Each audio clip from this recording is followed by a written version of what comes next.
workshop is Advancing Anti-Colonial Struggle and Return Through Media and Communications, Rebutting and Bypassing Zionist Narratives. And those are two related things that are a little bit different. So rebutting Zionist narratives has to do a lot with debate and with getting into arguments, which I personally don't love to do so much anymore because we'll never convince them. But there's an audience.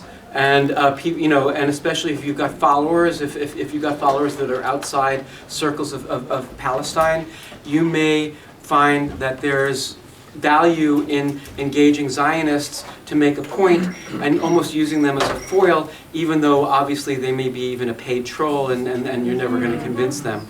But is there value to these arguments? Sometimes they're unavoidable, and I know that there's been a demand from within AL-AWDA to have better tools so that people know what to say when certain things come up so that they don't get backed into a corner, and that's one of the practical things that we want to come away from. Maybe leave it open. Yeah, that would be great. Maybe leave this open a crack so that if people want to come in, they don't knock. Sorry about that. That's all right. I'd rather people just poke their head in and see what's going on than Won't disturb again. It's all right, you're not disturbing. Water is never a disturbance. Oh, God. Feel free, by the way, anybody here to come up and get you won't be interrupting if you need to reach a bottle of water. But then bypassing narratives, to me, is a real challenge. Bypassing means we want to get the news out. There's so many horrible things happening right now. There are war crimes. The news media often doesn't cover it. How do we use the tools that we might have to be able to get ourselves? There's a huge reservoir of support for Palestine that's been measured in polls here in the United States. In recent years, support for Palestine is growing, especially among the young, especially among people of color, especially among Democrats, and even especially among young Jews, which is very important. How do we take advantage of that? But they're not hearing. If you go down on 37th Street in front of this and watch the people walking back and forth, they don't know that 12 villages on the West Bank are being cleared in order to create a firing zone. They might not have heard about the settler violence. They might not have heard about the martyrs. How do we, occasionally it really blows up and then we get a lot of publicity for that, but when it doesn't, how do we deal with that? So one way is we've got representatives here from the alternative press that do so much work to try to get the story out, but then they face suppression.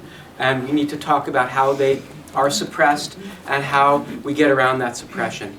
Another is all of us and the tools that we have in social media and joining together to form things like amplification groups, and learning the tools of sharing. So whereas rebuttal is about debate, bypassing is about sharing, effective sharing. Last year, AL-AWDA held a big town hall. Could I see a show of hands of how many people were at it? It was at the MCC in Bay Ridge. I was there. Was anybody? You were there. Not too many other people were there, and that's good because it means we have people here that's expanding the group of people that were there. We did make media breakout groups, and we came up with a document that I have not shared with all of you. I've shared it with some of our speakers, and we'll share it with everybody at the end of this who asks. And it was about tools of debate and tools of sharing. And so my hope is that we're going to go from sort of a little bit more of a panel to a little, over the course of the next less than 2 hours, into something of a workshop. And we'll start by hearing people talk about their perspectives, and go through that, but then we're going to make this session more and more interactive so that people can ask questions and hopefully leave here with effective tools. So I don't want to say more. Noura, would you like to add a little bit to what we've, and then maybe you can introduce the first group of people, which will be Raja, who's not here? I'm here. Oh. Sorry. Nice. It's so good to see everyone in person and not on social media. So do you want to, actually it'd be great, can we make a little room for Noura to sit next to me so we can share notes? Is that okay? All right, so then I'm going to do the introduction while we do that. This next section is about centering a Palestinian narrative in the media without compromise. The question that I've asked the next three people who are going to speak, who are Raja, Ayah, and Sara, the question I've asked them to address, fairly briefly, give me this for 1 second. The question that I've asked them all to address is, what do we most want people in the general news audience to know about Palestine, and how can we get them that? And the first speaker is going to be Raja. Raja, I'm finding your introduction right now. Do you want to self-introduce? Raja has two important roles. One is as executive director of, my Arabic's so bad, Majlis Al-Ashura, and the other as the founder of Quds News Network. So that's both as a community leader and as a media founder. So why don't you kick us off with this question? Yeah, thank you. Good to be here. I'm very privileged to be around amazing activists and speakers here. It's been a while that we put something like this together. But just like you mentioned, let's get down to business. I've been working as you all know, once you're a community activist, you kind of do everything. You do technology, you do media, you do design, you do mobilization, you build a lot of experience. So one of the early things that we've done, besides working with AL-AWDA back in the day here and AMP and other organizations, one thing I developed with other friends, specifically back home, was Shareability, which is Quds News Network, which is the largest social media-driven news outlet in Palestine. We have over 10 million followers around different social media platforms. However, the majority of our work is in Arabic, which is mostly concentrated to raise awareness within the Arab world. Specifically, it has a different framing, different ideas, even different terminology and epistemology to use. We started doing English-driven kind of coverage for the past few years. However, it's not been very easy, given the fact that, as you all know, social media companies overall are very, not just pro-Israel, but they're very censoring to anything. You can literally write something in Arabic that just kind of celebrate a martyr or celebrate something about Palestine. It will literally censor it. So you don't even have to mention the word Israel's anywhere. It's literally censoring nowadays even in Arabic. Back in the day it was mostly in English, but now they're hiring people who speak Arabic to censor anything. You can say my cousin was killed by Israeli soldiers. The fact that you call him a shaheed or a martyr, that will literally get the post blocked. So it's not easy to be able to use capitalist tools to spread anti-colonial or anti-imperialist talking points. And it's extremely dangerous. It's something I think people who are coming from decolonial kind of mindset are always having the struggle of how do we use capitalist tools in order for us to push decolonial kind of framing, and usually that's extremely difficult overall. Given that the different, as you mentioned, different background that I have, a lot of times it's very difficult to be able to get into not just mainstream media, but even the social media to be able to push for a certain narrative. And unfortunately, and I'm going to try to be very direct and transparent, so let's have this as a discussion. A lot of times that kind of pushes us, mentally to be on the defense and constantly try to use mainstream framing to our cause. And I feel that it's very harming. And it's very harming not only because it dilutes our cause, but it also pushes for certain individuals to be always welcome in mainstream media. And these individuals usually, I don't want to challenge their character, but at least their narrative, usually it's not the best. And when we continue to be pushing a narrative that is so soft or so liberal in the political sense, we usually, we don't allow the amazing representatives of our cause to go out in social media or even in mainstream media to be able to cover the cause in the best way possible. And that's the cost of being too soft or too liberal when covering the cause. So one aspect of things I will give you maybe a small example is the concept of, and this is a struggle we even had many times back in the day when we were discussing of doing work for Palestine, calling the cause for example as an apartheid in the mainstream media. And the reason why, again, I understand strategies, I understand tactics, so I don't want to, parade if that's something you want to do, excuse me. But the concept again is that, taxes and strategies are important, but at the same time, if you look at the bigger picture, you have to understand, when we had these discussions, when I raised concern about using that terminology, a lot of people were saying, well, we want to compare it with South Africa, and that's something Americans understand.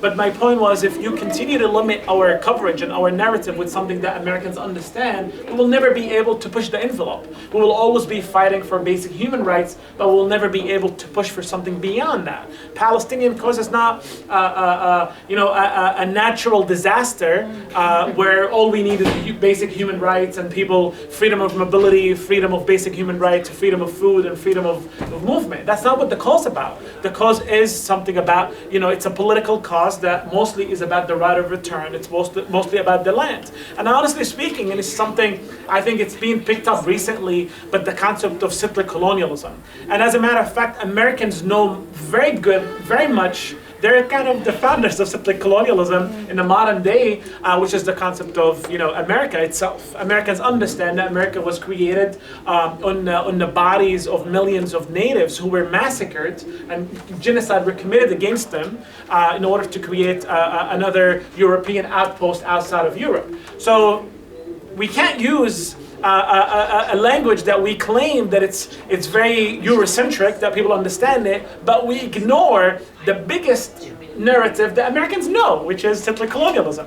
So Israel in itself, and this is part of what you were mentioning earlier, it's very, and please stop me if I go out of time, because I should stop now. Let me wrap up. We're going to put up sites. You're gonna be talking again shortly when I get No to. problem, just let me know. Let me just wrap up and then I'm gone. Yeah, wrap up and then you're gonna resume in a few minutes. No when we problem, get to the please. next section. Stop me anytime. If I talk, I don't stop sometimes. Okay. So the concept again is we have to be strategic in that sense, and I'll wrap up here, is the concept of settler colonialism is a lot of times we lose our debates is because we are trying to frame our struggle within a Western lens, and the majority of the time we lose. Because overall the Western world is capitalist by nature, have no problem with imperialism, have no problem with wars overseas. We can see from Iraq and Afghanistan and wars in Latin America. So I have no problem with any of that. So if we're gonna we're gonna frame and scope our conversation only within that framework, we're automatically lost the debate.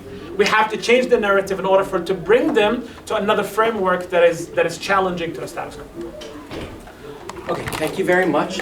Will you now introduce our next speaker? Thank you. Wonderful. Yeah, so many points and broad overview. So we're hoping that Ayah, who is an advocacy director for Muslims for Palestine and Americans for Justice in Palestine Action, is a Palestinian American human rights scholar, activist, advocate, and writer who maintains a track record in organizing awareness of Palestine and other crucial human rights issues. Yeah, thank you. And now he'll address the same question that Raja was just. Yeah, of course. Yeah, so I just want to clarify the difference between the two organizations real quickly. You might know American Muslims for Palestine, but we recently launched our affiliate organization, which is Americans for Justice in Palestine Action. So the difference between the two organizations, and I think it's crucial to this question, is that American Muslims for Palestine, our central goal is to educate Americans, and specifically more rooted in grassroots communities, whereas Americans for Justice in Palestine Action, my essential role as an advocacy director is to educate elected officials and to place myself within congressional, state-level politics in order to shift the Israeli narrative that we all know and the U.S. narrative that has long been given.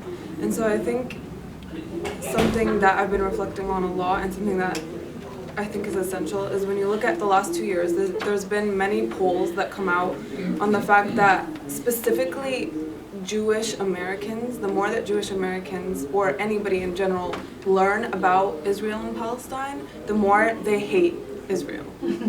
Just simply put, the more they begin to dislike Israel. And that's because not only has Israel put up this false narrative, but the U.S. has also fueled this false narrative within mainstream media, as we all know. And that's why we have a bunch of people here doing really important work in creating separate media outlets where the truth is told. And I think, I don't want to take too much time, but my role as an advocacy director is to implement the Palestinian narrative and the true narrative within the American public, and to take back control of our own narrative, because unfortunately, American and Israeli media have long debunked us. They defame us. They shut us down by any means possible, whether that's censoring us on Instagram and Facebook and Twitter, or whether it's arresting us, or whether it's doxing us from going home, or killing us. Like, it's very radical. We're not allowed to tell the truth, and that scares them. But you have seen a shift in the last few years of the truth coming out. And that's very crucial, and you can think decades long of grassroots leaders and storytellers and people that we have here that have created separate media outlets where they can show the truth uncensored. And I think one of the most important things, going back to the root of the question, is in order to continue to shift the narrative, we have to take it back fully. And what that means is to fully educate yourself. What do people need to know about the issue is pretty much everything, the basics. We can't even have conversations with Americans without them telling us, oh, the war is so sad. It's not a war. To frame it as a war is to immediately not be telling the truth. A war is two-sided. A war is when there are two militaries equally fighting one another. This is settler colonialism. This is military occupation. This is, like, we can tell the truth about the fact that Israel is the only country in the world that tries children in military courts, and usually without cause. People don't know that. People don't know that as a Palestinian living in the homeland, your freedom of movement is dictated by the color ID that you have. People don't know that because Israel and the US have long controlled the media. So what I would say is continue to specifically uplift Palestinian voices. Number one, Palestinian voices on the ground and Palestinian voices on the diaspora. Far too often when we're talking about Palestine and Israel, the only voices that are really heard are non-Palestinian voices. When a white man speaks about Palestine and calls it a settler colonial state, that's more accepted than a Palestinian calling it a settler colonial state. So uplift Palestinian voices, whether that's through social media, following organizations like AMP and AGP Action, uplifting news outlets in Palestine on the ground, just really uplifting Palestinian voices. And then second, or actually first, this is the first thing that you should be doing, is not only educating yourself and making sure that you have the facts right, but also having conversations. The more that people know, the more that we will be able to take back the narrative. Because unfortunately in the US, if people know something, it's from American media, which censors us and, sides with Israel. And so the only way that we can begin to fully shift is by educating ourselves and educating others on the truth and fully lifting up Palestinian voices. Like, I cannot reiterate that enough. Lift up Palestinian voices, because we've been censored for far too long, even before social media. And it's in very harsh ways too. It's not just like, oh, my tweet isn't being showed and I'm shadow banned. People have been arrested for this work. I just got doxxed and I cannot go home because of my work. And that's a very serious thing that people do not take seriously because they don't know the depth of the issue. They don't know how bad it is. Because like Raja just said, we dumb down the issue. When you begin to dumb down the issue, then people aren't going to take it as seriously as it is. It is not just, you cannot compare it just to South African apartheid. We have been in this struggle for over 70 years, and it's excused by one of the biggest democracies in the world. Not only is it excused, it is fueled, aided, and abetted with our tax dollars. And people need to know that. People need to know that. And the only way that they can know that is if every single one of you that's in this room educate yourselves, have the conversations, and tell people to uplift Palestinian voices. Thank you very much. Yeah, I really want to appreciate, both of you, tie together so beautifully, because I agree that just being defensive all the time has really given us, got us to the point where we are, just like reacting to Zionist narrative. And that is always going to put us on the defense talking about apartheid or whatever, that doesn't fit. And then I really appreciate AMP and the Action Network, because you need both to be fully accountable, because if you're doing policy work and you don't have a base of grassroots that you're accountable to, then all of this is going to go out the door, because it goes through one ear and out the other otherwise. So we need the base to hold us accountable and to reclaim our narratives.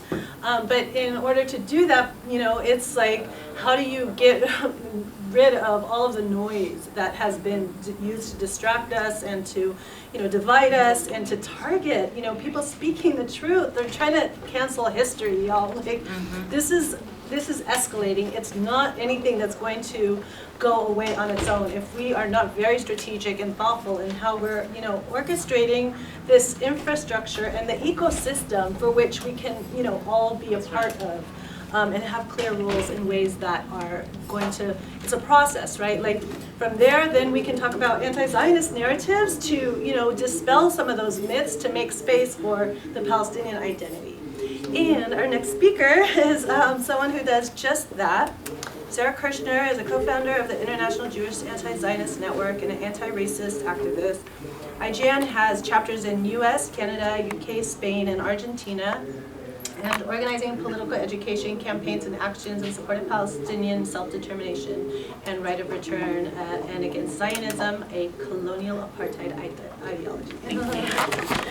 Okay, so I had a PowerPoint, but I'm not going to do that.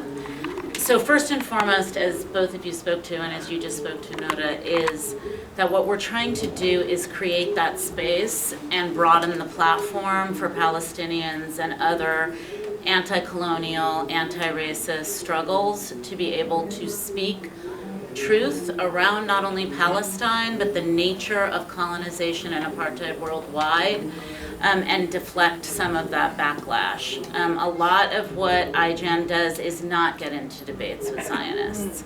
Because, honestly, even with liberal Zionists, we don't believe that you move people that way. It's the conditions and the strength of the struggle that does that.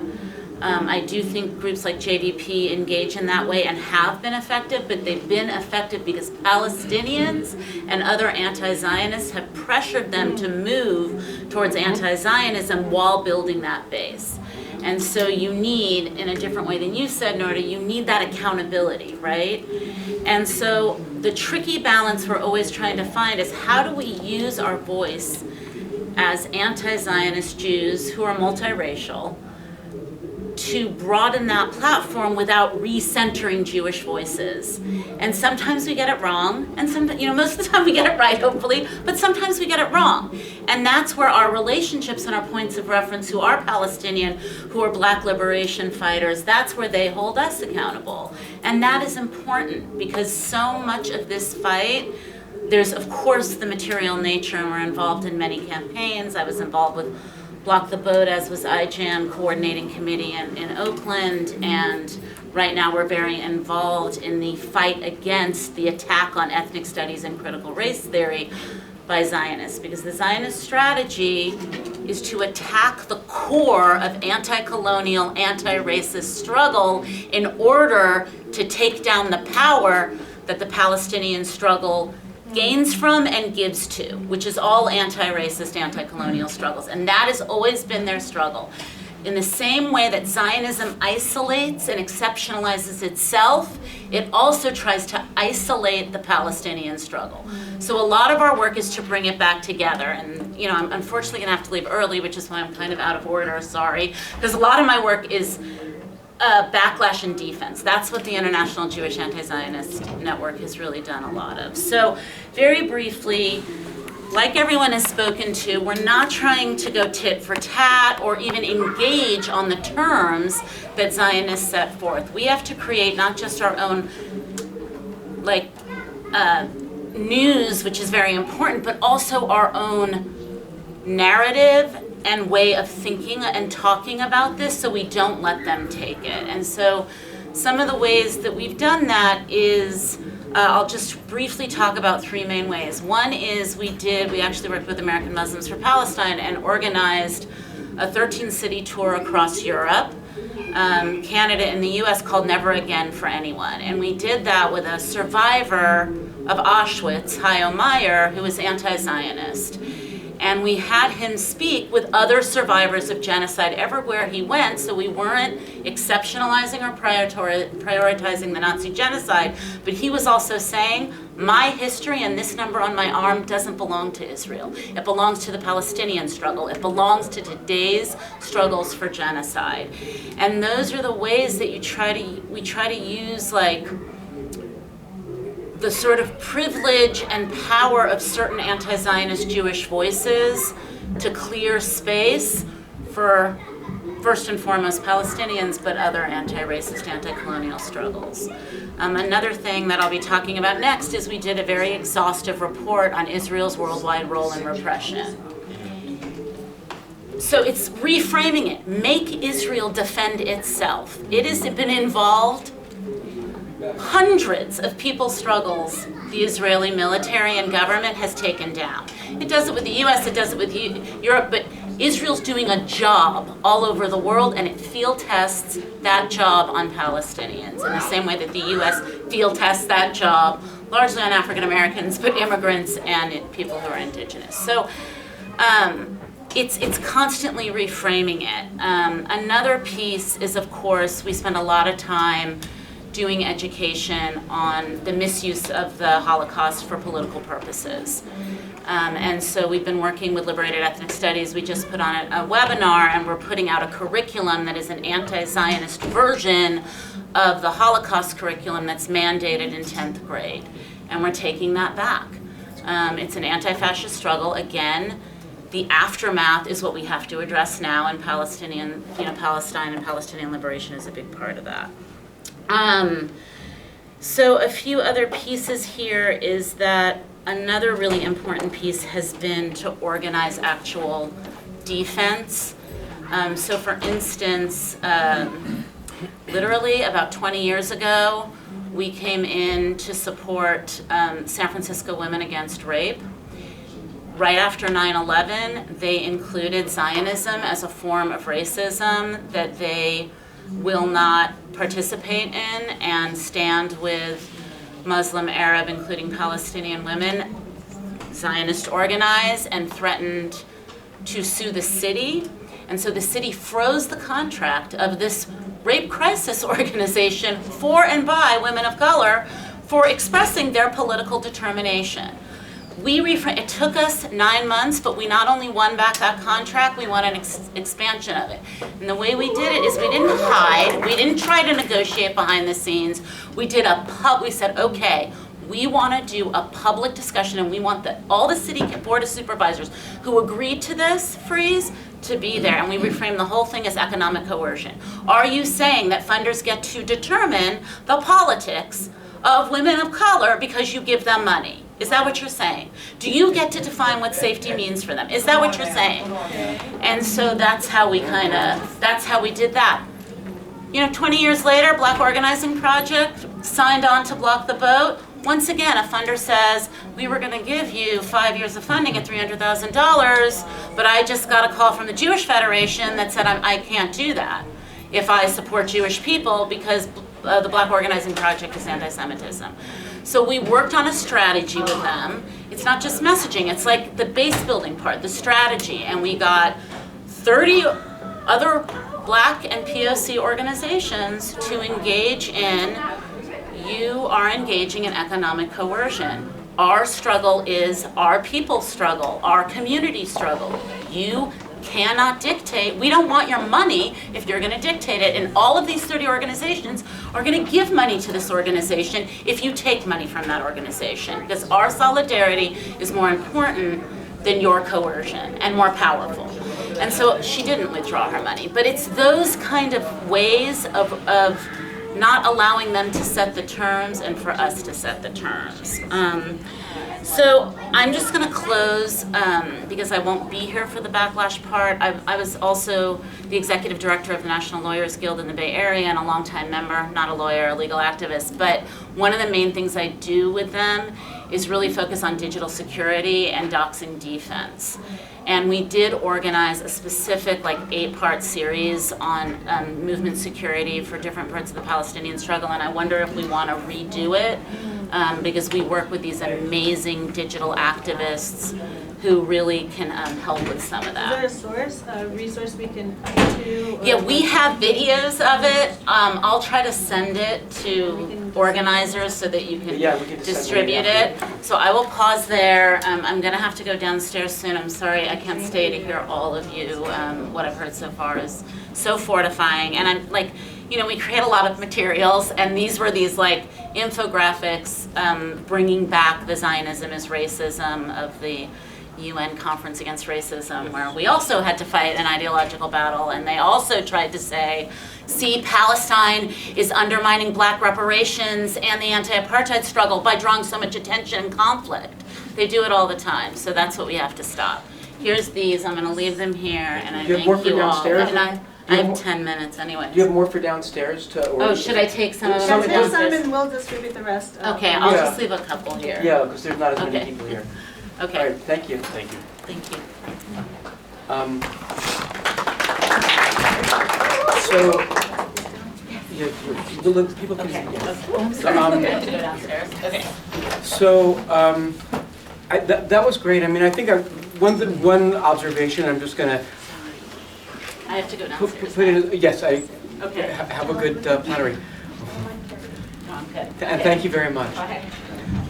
One thing I'm going to say, and I'm sorry Sarah can't be here to engage with it further, is that I agree with her completely on not debating liberal Zionists, but at the same time, I think that there's a real importance to addressing or to cross-pressuring liberal Zionists. I came out of that world. I was given that upbringing, and I used to have an expression that liberal Zionism is the solar plexus of occupation, meaning if you can like smash it, and the whole thing will fall apart because liberal Zionists are propping up the occupation. My strategy is not to debate them, but to confront them with information that is cognitive dissonance, basically, that shows that Israel does not fit with the image that they have, and I think that will pick this up again. So now, I think we come to the section where we hear from representatives of alternative media, who each have different perspectives that are important. And I'm sorry, I'm saying your name wrong. It's Raja, but Okay, Raj. I thought it was. Raj. A lot of people call me Raja. It's just easier. All right, I don't like to It's the mispronounce. American way to say it. All right, Raja has one of his two huge experiences of relevance to us is as the founder of Quds News Network. So the basic question I would have here is, obviously you dealt with suppression. You talked about some of this before. How did you build a trusted source of news about Palestine? And how have you worked around, not just what obstacles have you faced, but how have you worked, and I know you're not doing that anymore, but I think you can still speak to it. How do you work around those obstacles? I mean, yeah, sure. I mean, part of the success for Quds News Network, specifically in Arabic, was the concept that it was pushing the narrative of what Palestinians and Arabs, specifically because it's Arab-speaking language, this is where it started, a different narrative than usual. I mean, and this is something that we have discussions constantly within the Palestinian movement, which is, why do we always try to play I don't want to say play the victim card, because we're not playing the victim card, but why we always want to present ourselves as victims and that's it. I mean, that kind of removes the agency from our struggle, because our struggle on our people, the reason why the settler colonial project of Israel until today, or Zionism, did not succeed is because Palestinians refused to remain as, so-called harmless victims who are just going to be crying that, hey, I'm a victim, come help me. We are, from the get-go, we made it clear that our struggle and our editorial policy is going to be centered around that we're going to be centering our struggle the way we've been doing it for years, which is we're not going to be allowing the concept of constantly crying to the West, come help us, to stop us from celebrating our struggle, celebrating the resistance, celebrating the martyrs, celebrating any kind of action in Palestine that celebrates the persistence and the dignity and the fighting spirit of the Palestinian people. And this is why a lot of people from the get-go liked our network and wanted to regain their trust, because we're not just there to cry, oh, Israel killed this child, Israel closed that road. We report that, of course. But we also report, hey, people in Gaza are fighting against the siege. People of Gaza are being creative in how to fighting the siege. People in the West Bank are fighting back against Israeli occupation. People, the Palestinian resistance is responding to Israeli bombarding of Gaza. And people want to appreciate that, because people are tired of just hearing victims, victims, victims, victims. Yes, nobody in the world cares. It's sorry to say, it's very sad to say that and I'm not saying that the rest of the world don't care because they don't care about victims. We are just the wrong kind of victims, where the people are the victims of Western imperialism, and for them, Israel is not just a state that they want to support. Israel to them is a partner in imperialism. Israel to them, like Noam Chomsky mentioned, is a client state that is used and is required and important for European imperialism and American imperialism. So to them, we're not just a victim that, they just can't help us because they can't help us, because they choose not to help us, but they, as I mentioned, they're partners. They're not just complicit in the Israeli occupation of Palestine. They're the funders and the supporters, politically, financially, and even militarily speaking. So to get back to the point, the trust specifically with alternative media is to constantly report to the people who not just we want to win a new audience. We want to continue to build a trust with the current audience who really wants a different kind of reporting on Palestine. People don't want to go to the TV and the only thing they see in TV is just people crying and people are victims, but they want to see what the resistance is doing. They want to see how people are responding to sieges, how people in Gaza for the past 15 years are responding to the siege. That's what the people want to see. They want to see determination. They want to see positive energy that is coming from the people, because our people believe that resistance is the only way to decolonize. So to constantly just bring the cause down by constantly bringing sadness, which of course we have to report, it's part of our struggle, but also we want to bring a different perspective that celebrates who we are as freedom fighters and people who are fighting for our dignity. And that's very important. But the other important aspect I feel is to, as Palestinians, we constantly have this, and I'll wrap up here, to want to be involved in different struggles around the world. From the very beginning, we made it clear that the centralized focus of our work is going to be Palestine and Palestine only. And with all due respect to everyone's struggles, specifically the Arab Spring that was taking place, things like in Syria and in Yemen and in Egypt, even though we are with the people and we always supported the people's struggle for freedom and liberation, because we believe that the people, specifically in the Arab world, where we created our struggle, are fighting for liberation and freedom from tyrants around the Arab world. But at the same time, we don't want to sidetrack and we don't want to distort, sidetrack and kind of bring people to different struggles that might not unite them for Palestine. We kept it focused on Palestine. We kept it focused on the struggle within the 1948, the West Bank, Gaza, and even refugees around the world. And that kind of built the concept of trust by staying focused and by reporting on things that are people feel that they're part of that struggle, and they're not just watching like a news report that will have no emotions, have no connection to the struggle itself. But we wanted to bring in journalism from an activist perspective by not just reporting in a so-called unbiased way. We are biased. We're biased for Palestine, and that's what we're doing. Yes. Yes. Yeah. How to reframe, once, we're at this stage, I think this is, practical experience from, all that we're talking about and those that have lived it. And our next speaker has done that as well. Minar Adely is the founder and director of Mint Press News, and also a regular speaker on responsible journalism and dissecting war narratives. Also, the executive director of the nonprofit behind the headlines and host and producer of podcast, Mintcast.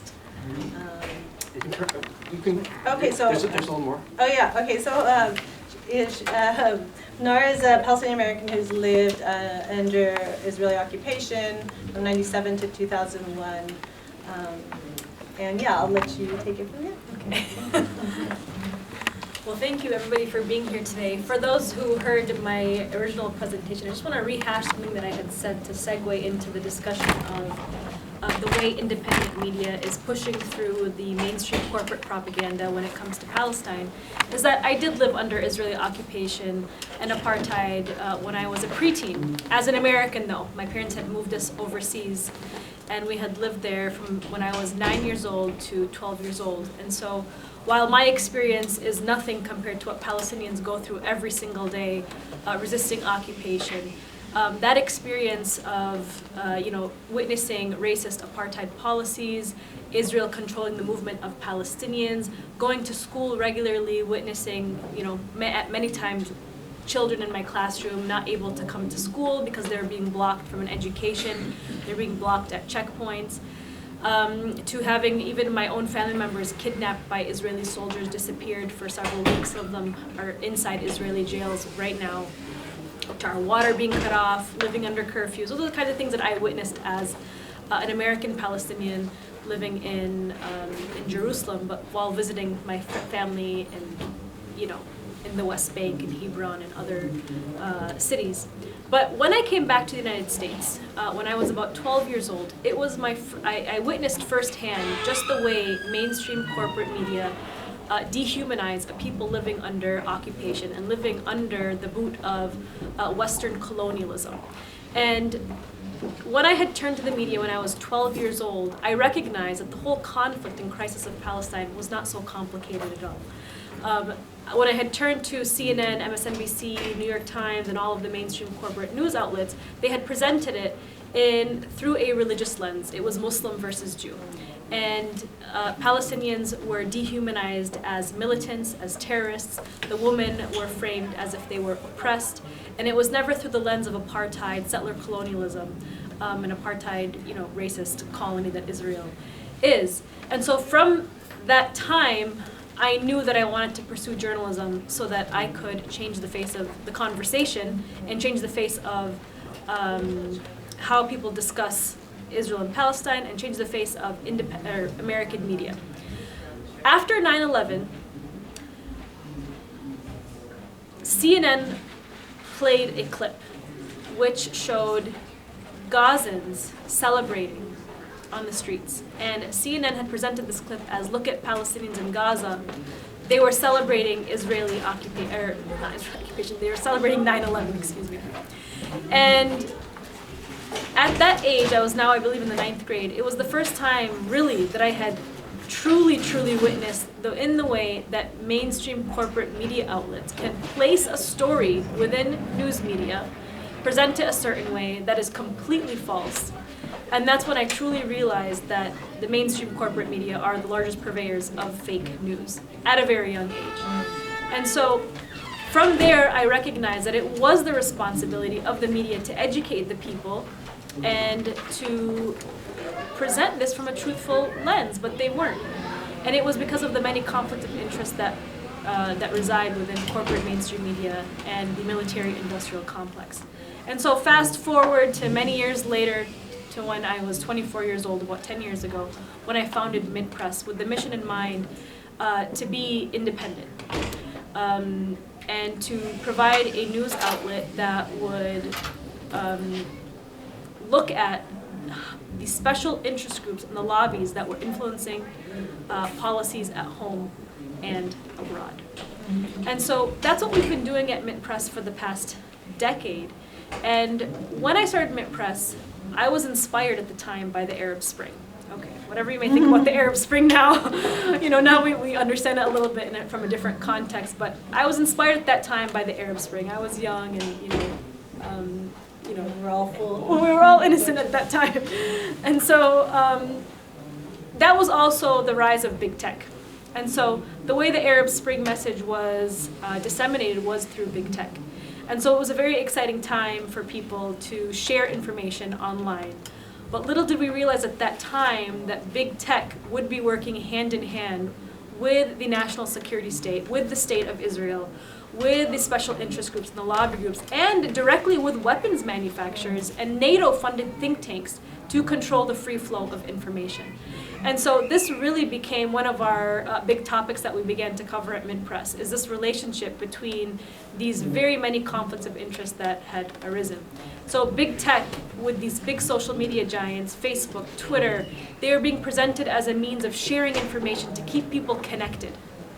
And so, but the crackdown soon, we start to see the crackdown come very soon. And that really started to take place after the 2016 elections, when Hillary Clinton basically, she said that her defeat to Donald Trump was because of the Russians and foreign meddling with the elections. But we really started to see now this partnership, this growing partnership between these social media tech giants like Facebook with NATO-funded think tanks like the Atlantic Council, which is directly funded by the State of Israel. Facebook now recently, I would say in the last 2 years, announced a free speech court, right? With one of its main people coming directly from the State of Israel, which is Amy Palmore, who is the former Minister of Justice for the State of Israel. And she herself was responsible for directing Facebook to remove and delete hundreds of thousands of Palestinian posts off of the platform. And then we have YouTube partnering up with the ADL, the Anti-Defamation League, which purports to be fighting racism, but of course the ADL is a purveyor of racism, and it has been working directly with the police state, the American police state, to train the police. The ADL has also been caught surveilling and spying on and infiltrating anti-apartheid groups and spying on Arab activists and anti-war activists and Palestinian activists. And so with all of these conflicts of interest, we have been feeling for the last, I would say 6 years specifically, the walls caving in on any sort of dissent online. And so while at MintPress, Palestine is not the only issue that we cover, war issue, because we cover a lot of other issues like what's happening in Yemen and colonialism in general and how they're all directly related to each other. We see that Israel, working alongside these NATO-funded think tanks, which are also funded by weapons manufacturers like Raytheon, Lockheed Martin, Boeing, General Dynamics. These are weapons manufacturers that directly profit and benefit from Israel's permanent war state. They want Israel to continue to bomb Gaza, like we saw last year when the Biden administration, when Biden himself personally approved $750 million worth of guided missiles to Israel in the middle of Israel's massacre in Gaza. While the whole world was out in protest, Biden himself was pushing for this. And so not only are Palestinians being targeted online through these conflicts of interest, but independent media is seeing a change also in the way that they're reaching people.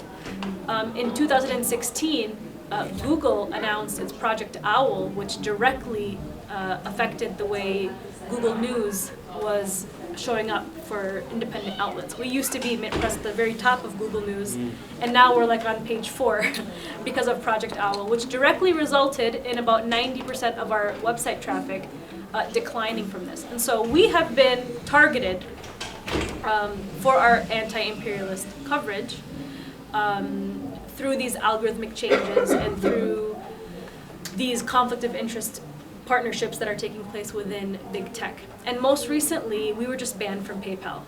So PayPal came after MintPress, it came after Consortium News, and it came after several independent journalists. And of course, I can't say that we're the first. We just sounded the alarm and made a big fuss about it. And so, thankfully, it did get a lot of attention. But PayPal and a lot of these big tech financial giants and big tech information giants are now cracking down on dissent and on Palestinian activism under the guise of fighting disinformation. And so if you are posting anything that challenges the status quo when it comes to the US military machine or even Israeli occupation and apartheid, then you are prime target for these financial institutions and for these big tech giants to target yourself. And so what we've done, and of course, not just myself from Mint Press, but our main cartoonist, he's Carlos Latouf. He's a famous international renowned cartoonist. He works for Mint Press. We're very proud to work with him. And a lot of journalists that we've worked with have also been targeted. But what we are doing to circumvent this kind of censorship, I personally, what I'm doing is I kind of go along with what she's saying, is you have to actually get on the ground to talk to people. Because what social media has done is made people addicted to their devices. And that's the whole point, is that these big tech giants want to control the narrative, and they want everybody to get access to their information from one place and one place only. And so what is this doing? And when you are online, by the way, having debates is almost impossible. We saw that really taking place during the age of COVID, where you couldn't even have a conversation about what the proper response was. There was no proper engagement with this. No healthy discourse. It was either this way or that way, and that's it. And so now we have, that was also used to crack down on the way that we have conversations online and make people isolated. And so the way to break through that, one of the main ways, is to, it sounds so corny and cliche, but it really is to talk to your neighbors. It really is to build these conversations with everyday, regular people. Because for the most part, people in the world have a very good heart and they have an open mind, but if they're only getting their information from these platforms, then they're never gonna know. So if you're only online sharing your news, sometimes what that creates is an echo chamber. And so what ends up happening is we're just talking to people who already know about these issues anyways. And so we have to break through our social media addiction and actually get on the ground. And I will tell you, from my own experience living in Minnesota, I have been able to break through those conversations, talking to people who had never met a Muslim before, who had never met a Muslim woman before wearing hijab, a Palestinian who only got their news from Fox News. I was in Michelle Bachmann, right-wing, white supremacist regions talking to people. And in the end of the conversations, we're embracing each other with hugs. And I have now changed these people's minds about these issues, and they can go back to their communities and say, this is what's happening. That is more effective than going online and posting things sometimes, because that ends up only reaching people that already know the issue. So we have to break the cycle, I guess you could say, that social media tech giants want to keep us on our devices only posting. Now, there is a benefit of posting online because we are changing conversations online. We are able to call Israel an apartheid state because of independent media, because we broke through, and I liked what Brother Raja said about, it is because of pushing through that narrative, like we're just bulldozing through saying that this is apartheid. That's how we're able to break through. So we are changing conversations and narratives online, but the most effective way to change the hearts of people and the minds of people is to go to your neighbors and talk to people, everyday people. Thank you, thank you. Before we go on to our next speaker, a note was passed around the WhatsApp of this group asking to make, I know we're filming, but there was a request that we take photos of various sessions. So if anybody wants to, we want to crowdsource a little, if anybody wants to take out your phone and take a picture of, especially those of you in the back with a wide angle, that I don't even know who the person is at AL-AWDA who's going to collect these, but if a few of you would just get some candid pictures while... I was gonna say, one thing that can connect us all is a hashtag, because I find, it's hard to find each other otherwise. And I love that Rising to Return hashtag. I don't know if folks have been using it, but it's my home. Rising to Return. The name of the conference. Yeah, and so if we can all start, at least doing that, then we can at least find each other online and start connecting that way, start creating these alternative mediums. So we're not just dependent upon them, but we can use them as tools in our service. Yes, so yes. So next up is Ben Becker, who's the founder of Breakthrough News, and also is in the leadership of the Answer Coalition, and is also a book editor whose books include Imperialism in the 21st Century, Updating Lenin's Theory a Century Later. Take it away. And if you can add to your introduction and talk about your work, that'd be sure. great. Well, I'm really approaching media from the standpoint of an activist or a militant organizer for many years. I was sort of called into media because I think all of the movements recognized at a certain point we were losing the media war. I mean, we already knew that, but we also saw certain opportunities developing on social media, and I'm probably of the same generation of, you know, the younger people who are in those movements, the anti-war movements, where some of the older folks tapped us and said, "You're young, you use social media, get in there. You can get in there and start fighting." And so, you know, I think that a lot of us don't even come from a professional media background, but we're called into media because of the movements, the anti-war movement, the movement in support of Palestine, which we were a part of for many years. So breakthrough news, I'm personally actually a historian, so I'm really interested in this from a historical standpoint too, how we understand how the media landscape has really changed. I think there's a lot of media makers here in the room, so there's not a lot that I'm going to offer in terms of like teaching. I'm sure we could all learn from each other. But I just wanted to you know, note a couple things. You know, breakthrough news, we started 2 years ago because we were seeing this directly preceded the uprisings against racism in 2020, but had followed the Occupy Wall Street movement, the immigrant rights movement, the mass anti-war movement a little bit before that, the Bernie Sanders movement, if we want to call it that, because it really was something much bigger than Bernie Sanders, the individual, and we're going to put aside any critiques of him, but it spoke to a certain awakening that was underway among young people. And there were young people who are really disenchanted with the establishment in every conceivable sense. You know, that feeling you had in middle school or 9th grade when you said, "I don't believe this. This is made up. You know, this is," you know, and that's, I think, what our generation really feels deeply. When you look at the polling, it's 70% of people in the 1970s had trust in the establishment media. 70%.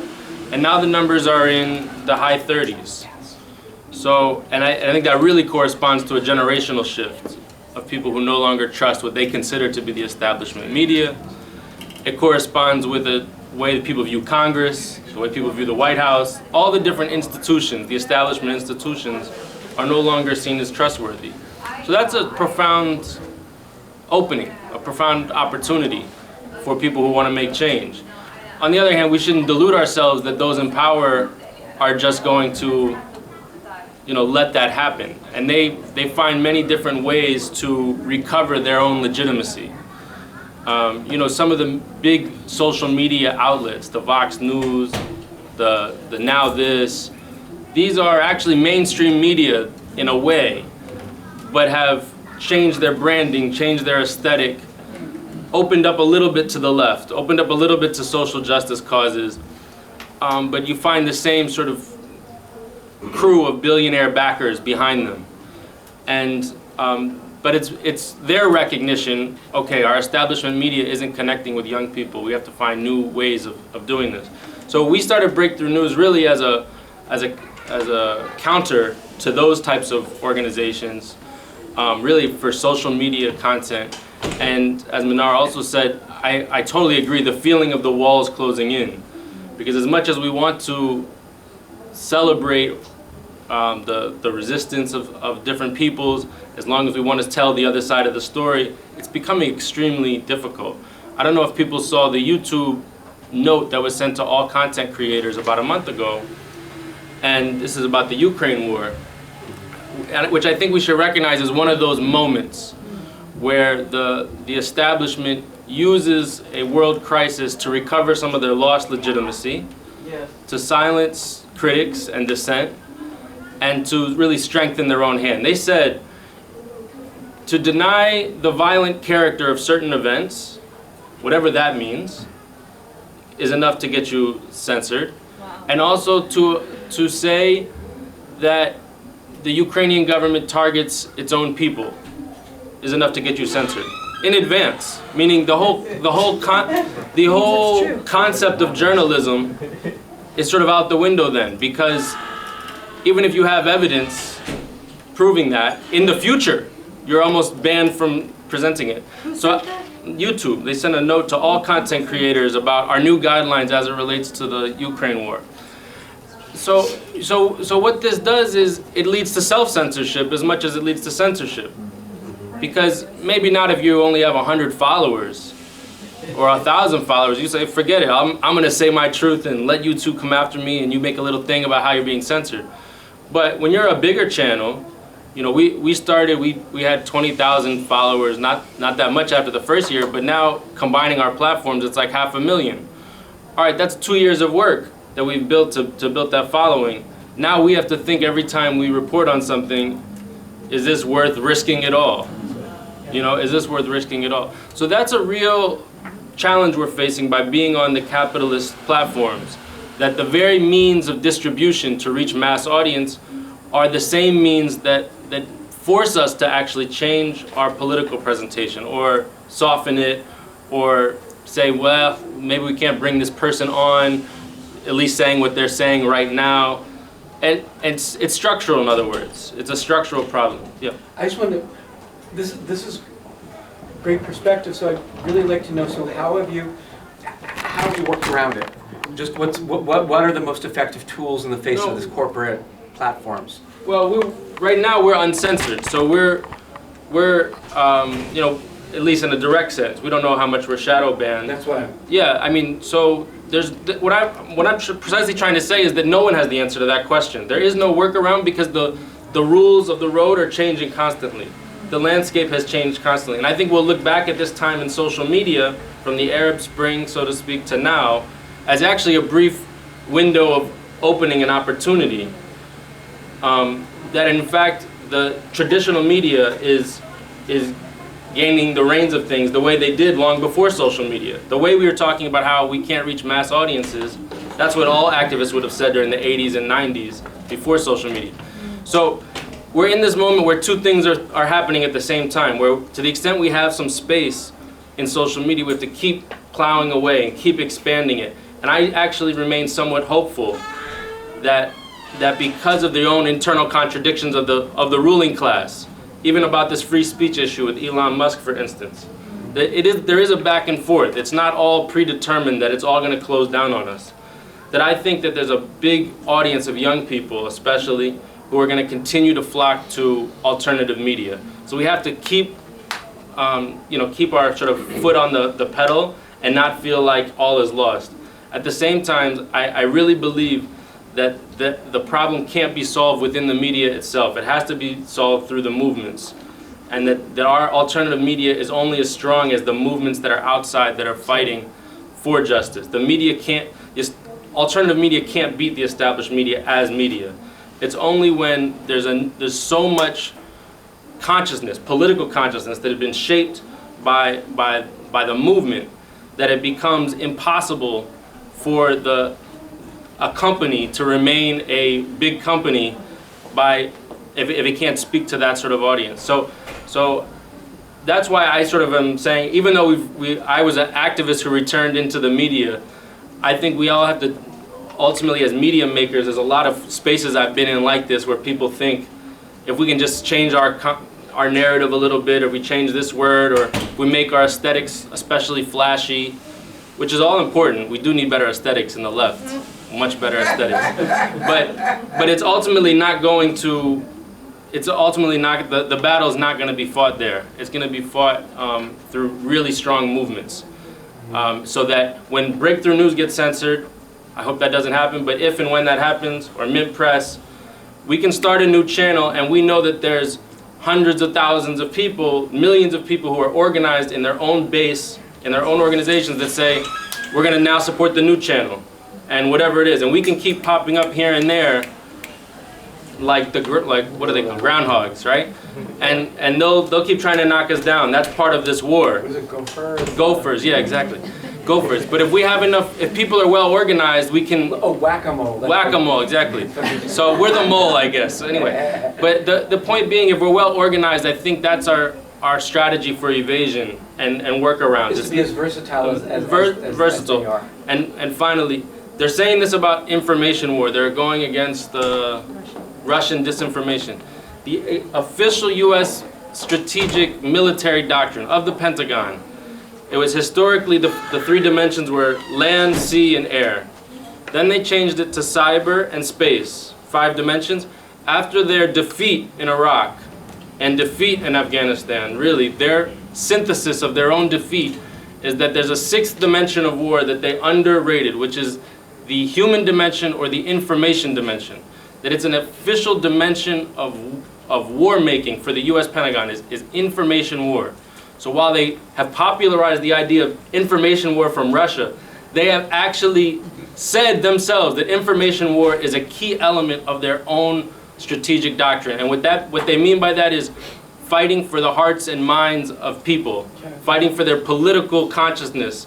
Because even if you have all the supreme military might in Iraq or Afghanistan, because they hadn't actually changed the minds of the people of Iraq and Afghanistan who continued to want them to leave, they could not win the war. You can't win a war unless you win over people's minds and hearts. And I think that we should really understand that part of what we're doing in this media is we're engaging in an information war that we haven't started, they've started. And they're losing it. That's why the witch hunt is so heavy-handed. And they're losing That's why it. it's so important that we're all working together and coordinating, this ecosystem. So let's definitely stay in touch. Gotcha. So next we have Jared Ware, who is a co-host and producer of the podcast Millennials Are Killing Capitalism. He is also a freelance journalist, primarily covering prisoner organizing. He was a member of the media relations team for 2018 Prison Strike. He also recently co-convened the Radical Media Seminar, Journalism for Liberation and Combat. Jared Ware. Thanks everybody for having me. I'm honored to be here and to be with these panelists, and there's folks in this audience that I know and look up to also, so it's just it's a great place to be. Apologize for using my computer. I'm better with notes, as I will ramble. There's a lot of threads in this conversation that I'm going to pick up. One, I started with sort of saying that when Blood in My Eye was published in 1971 after the assassination of George Jackson by prison guards at San Quentin, one of the things in that book that he called for was autonomous infrastructure. And he included in that media, and I've been spending a lot of time thinking about what does that mean, I call for us to think about it in terms of every possible level of technology that we could own, that we could have control over. But I also think in terms of what Minar said, infrastructure, and also what Ben said, there's social movements are infrastructure as well, and newspapers, right? Like it's not everything has to be online, and so I think keeping a balance of that, is important. So one of the examples, I was invited here to talk primarily about podcasting because it's a part of the work that I've done. Podcasting is interesting at an infrastructural level because it's an RSS feed. It's a syndicated feed. This is interesting because in terms of that whack-a-mole concept, it means that if I publish an episode, people could subscribe directly to that feed. They could subscribe to it through Apple or Google or SoundCloud, whatever, like any number of other services that they might use. Some of these services are owned by the largest corporations that you can imagine, and some of them are not. We have certain services that ours is syndicated through that are in India, right? Or, and so that's interesting, I think, particularly in relation to Palestinian struggle, because obviously, some of those outlets might censor you right off the bat, and some of them probably wouldn't. And if you can get subscribers to subscribe directly to your feed, it doesn't really matter unless they can get the actual syndication service that hosts your feed taken down, right? And I'm not aware of as many examples of that happening. there's examples like Joe Rogan, right, with Spotify and having them take down some of his episodes. I'm sure there's examples of individual episodes and podcasts being taken down. But I think it's interesting that way. So I'll just kind of leave it at that in terms of that part of the question. I'm not saying that they can't, right? Because I'm sure that they can. With enough pressure, anything can get, squashed. But it's a little bit different than having a media outlet that is just sourced through one corporation that can easily be sort of attacked and taken down. Or pressured, I should say. One of the things I was going to talk about was last night there was some discussion about Amilcar Cabral. And I think one of the things, Cabral is amazing and people should study his writing and his thought. But one of the things that people don't talk about enough, I don't think, is sort of how did the PIGC, what did the struggle look like in Guinea-Bissau? And one of the things that they did is they recognized that people spoke a variety of languages, there were a variety of cultures, and that literacy was very low, right? So on one level, they combated that problem by building schools within the liberated zones, right, and creating their own militant education program. But on another level, they combated it through, my Portuguese is terrible, but it translates to basically liberation radio. And so they did liberation radio through militants in the PIGC around the clock, and traveled around the country with a small transmitter until they got a bigger transmitter. They did content in Portuguese because obviously that was what most people were taught in schools, in the colonial schools. But as they got more sophisticated, they also were able to get people on to do content in the different native languages that existed throughout Guinea-Bissau. I'm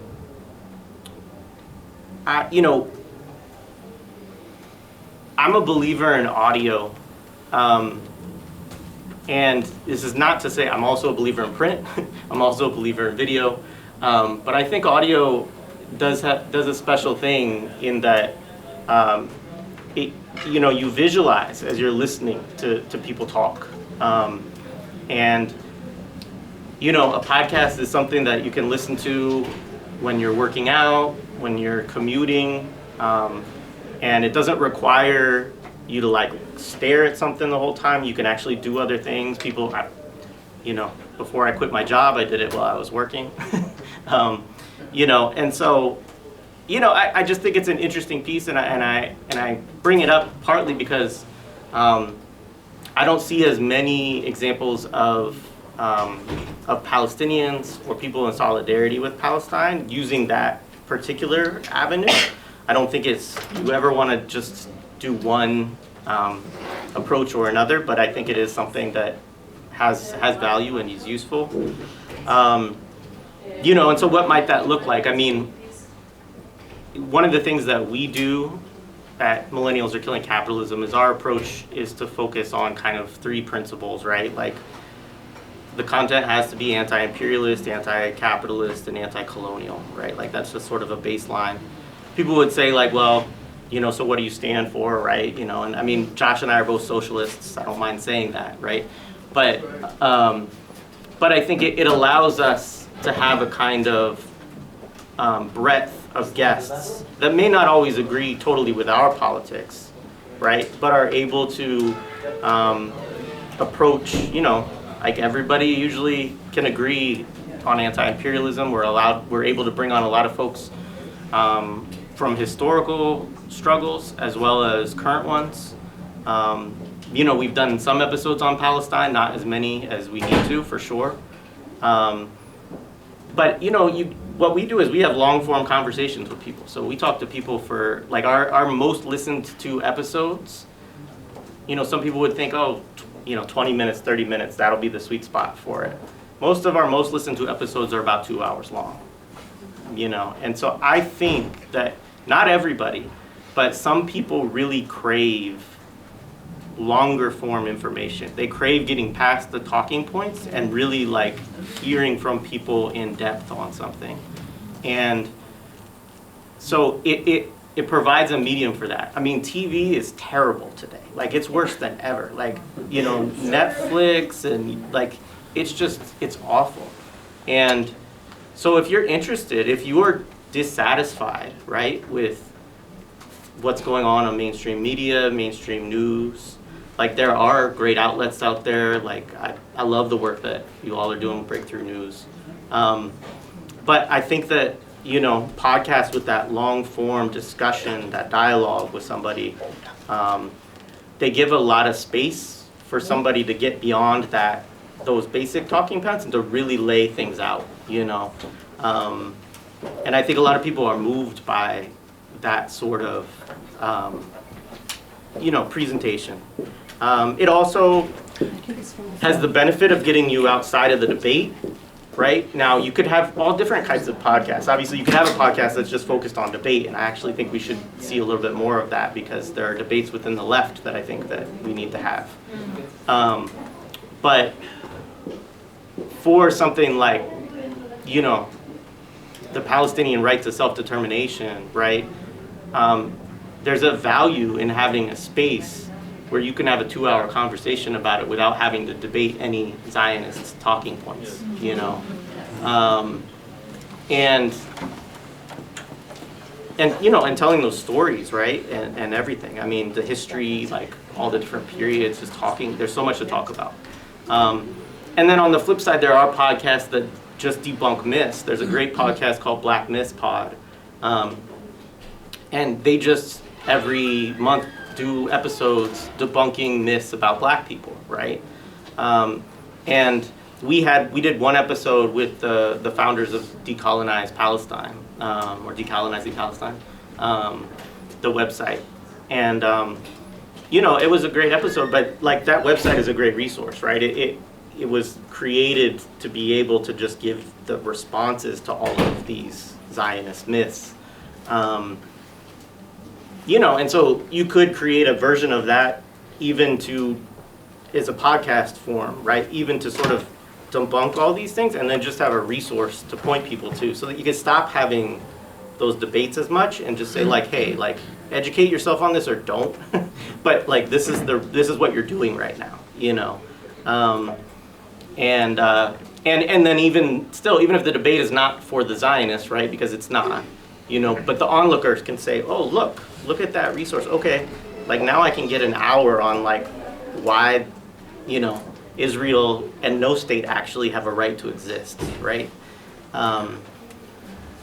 So yeah, I mean, I'll just leave it there. You know, I think, you know, I think that a lot of the social media thing focuses on stuff that's like really short and really snappy and like the talking point, the 30-second TikTok video, like all of those everything should be a site for people to struggle over these ideas. I'm not discounting anything, but I think that people do crave stuff that is like, oh, like I'm actually gonna pay attention to this for an hour or, you know, or longer, as opposed to just the constant like scrolling and, you know, kind of ADD state of technology that we're in now. So anyways.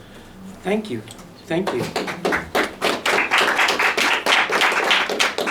So for this next section, I'm going to do a little cutting of what we had planned because we started late, but we have to finish on time. I think we do. So what I'm going to do here, and this picks up very nicely from what Jared said, and I think part of my answer is we have to win it all. We have to win TikTok, and we have to win the podcast. And we can win TikTok, which is not, I'm like too old for TikTok, but we can win TikTok because we have a lot of short things to say. That sometimes all we have to do is say like you know, show the ethnic cleansing on the West Bank and say this is a war crime. Like some of the things that we have to say, and as much as you're saying, well, we don't want to, you know, we want to be able to talk without the Zionists, and we do. We also have to get some of their audience so that we can explode these myths about like the right to exist and things like that. and we're going to get to all this in the next 25 minutes. So what I'm going to do quickly is I'm going to pick up on the social media point, and this is where I'm going to talk just quickly about the work that was done mostly last year, some of it 2 years earlier actually, when Lamisa and I went to American Muslims for Palestine Day of Action in 2019. We did some background work where we developed talking points about anti-Palestinian racism, and that was one of the things that we wanted to communicate to the legislators that we were meeting with on Capitol Hill, but it's just as important to refute those for the general public. One thing, so I'm going to read a really short paragraph that appeared in a nice corporate media outlet, New York Magazine, and this was last year, and they were talking about why the attacks on Sheikh Jarrah and Gaza have had such a greater impact on shifting opinion about Israel, which was found in polling, than before. Because I think some of us who are close to it, it's all an outrage. Like we'll read about something that's happening that's getting no coverage, and then when something happens that gets a lot of coverage, we almost don't notice it because we expect everything to be blocked out. And so when something happens and it's not blocked out, it almost goes by us. It's like, so this paragraph says, the growing prominence of social media has eroded the capacity of historically pro-Israel mainstream news outlets to shape, i.e. gatekeep, the coverage of the conflict. Where Israel's bombing of Palestinian civilians was once routinely described in the passive voice and the casualties left largely anonymous, today videos of such violence and victims routinely go viral. This doesn't just give the rising generations of social media addled news consumers a broader view of the conflict, it also influences the mainstream media's coverage, as every political reporter and cable news booker now spends an inordinate portion of their waking hours on Twitter. And this is by Eric Levitz, who I think might be a Zionist, might not be, but he's writing for New York Magazine.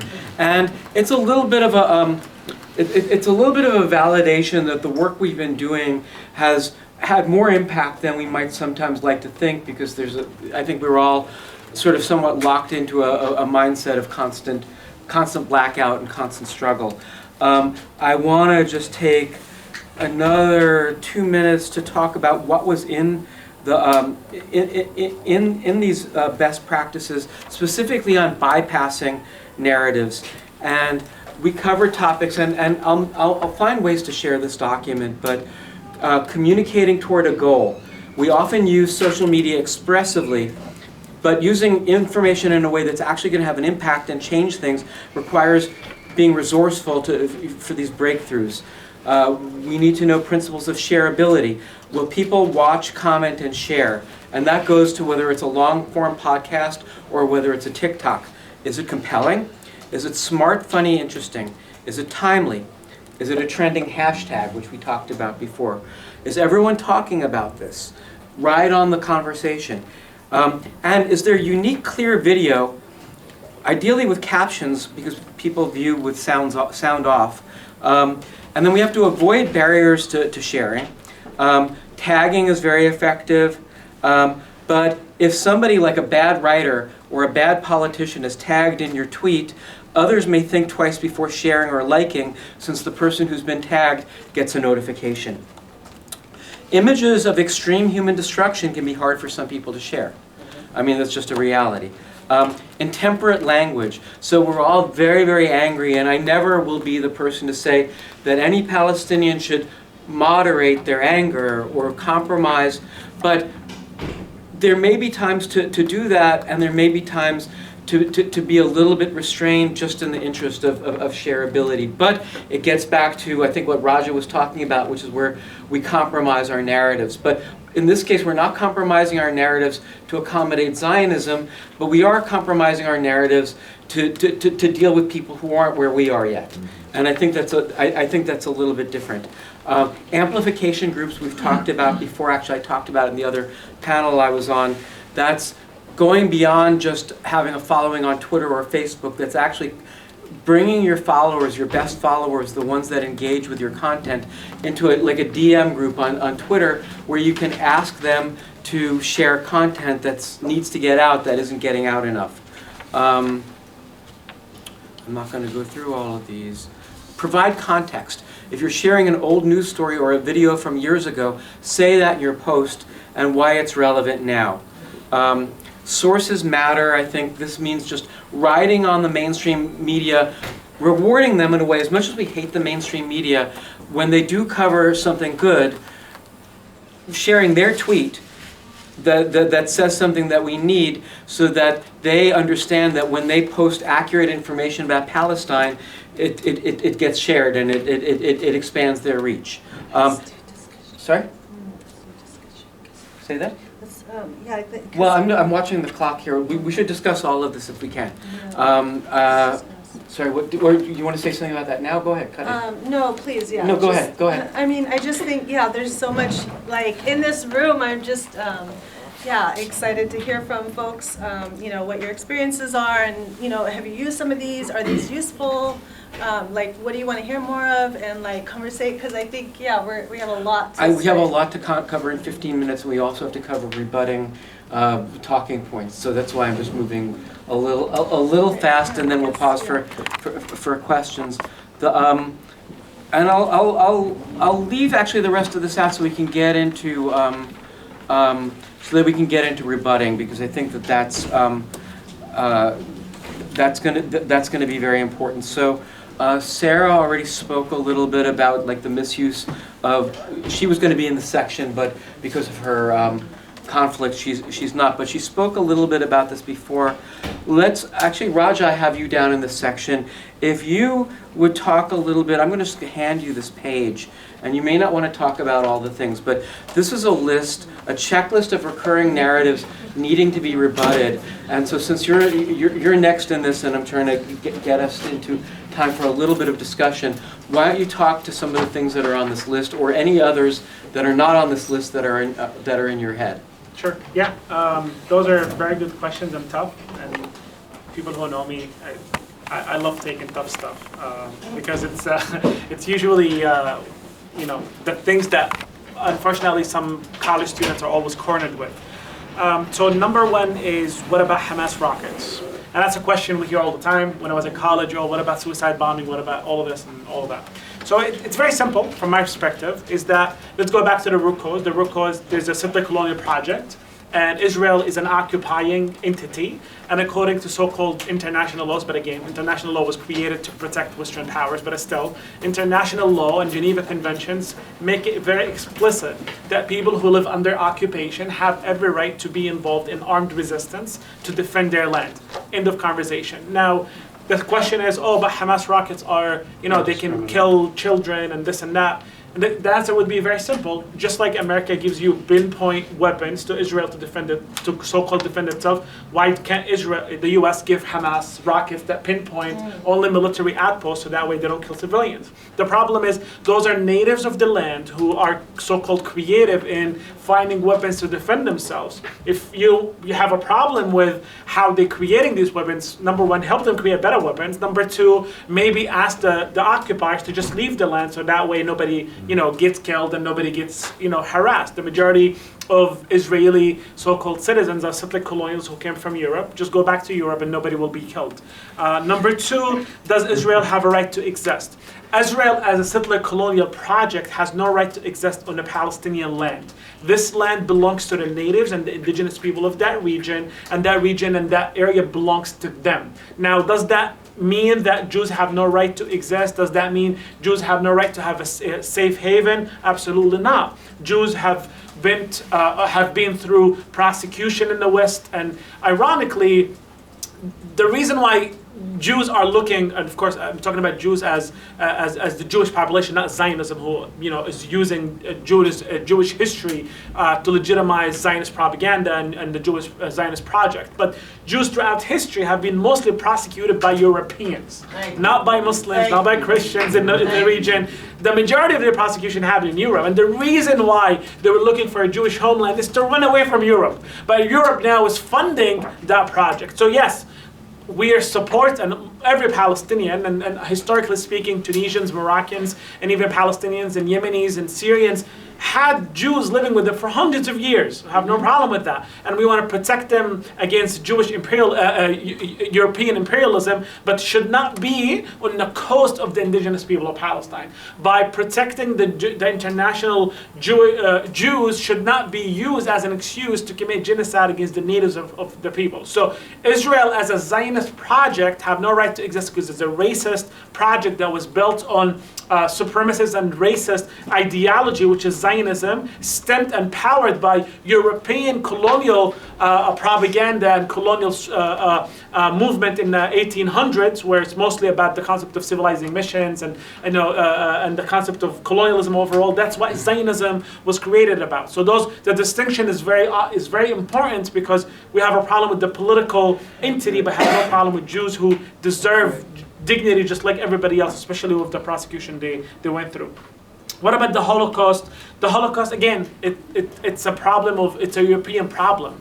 Jews lived with Arabs and throughout for hundreds of years, and there was no problem. The problem existed in Europe and should be solved in Europe, because we have nothing to do with it. We should not pay the price of Europe, because Europeans were, still racist, and white supremacy were killing everybody who's not Christian. And for that matter, it's not related to our cause. We feel for the victims of the Holocaust, and what they went through is something that, for me, I can't believe anybody who's a human being is a human being if they have if they don't have the basic of human empathy for the victims of the Holocaust that took place in Europe. But again, because of the Holocaust, we should not use it as a way to legitimize another Holocaust in Palestine. Whether you call it Holocaust or it's politically insensitive to call it Holocaust, that's fine, but it's a genocide, and it should not be used the same way.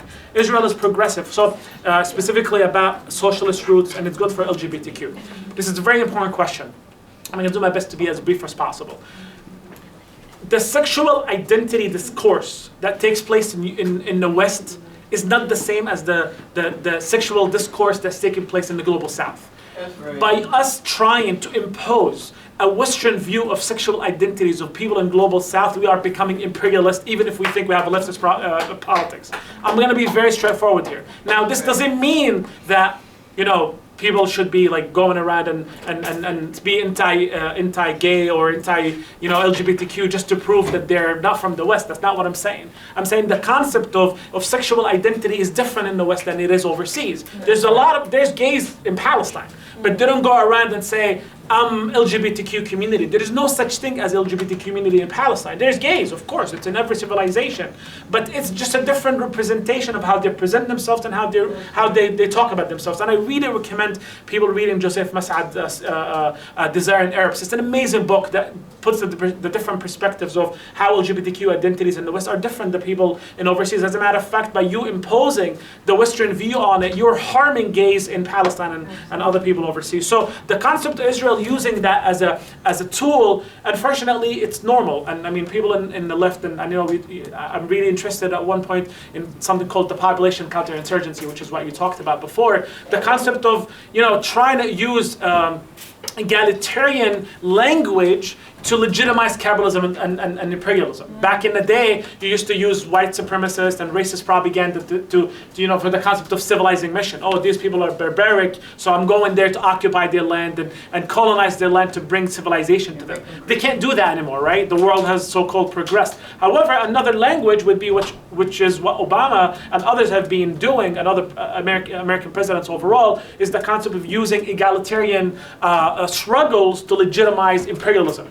Minar talked about the concept of how the war in Afghanistan, was kind of justified by going and liberating Afghani women, right? The concept of Obama, telling Jordan, I will give you millions of dollars if you open the country more towards LGBTQ. The concept of America putting a lot of sanctions on Uganda when they came up with the so-called concept of ABC, the ABC project of protecting the land against AIDS. Their struggle was about abstain disciplined, be careful, and having one partner. And America had a problem with that because you should not be telling people to abstain from sexual discourse because that goes against liberalization and against America. So the concept again is being progressive and using that as a tool is dangerous. So Israel being pro-LGBTQ has nothing to do with the fact that it's a settler colonial project, just like America nowadays, they're so-called pro-LGBTQ around the world, but they're still imperialist. So again, it's a poor argument, but it's an Orientalist in itself because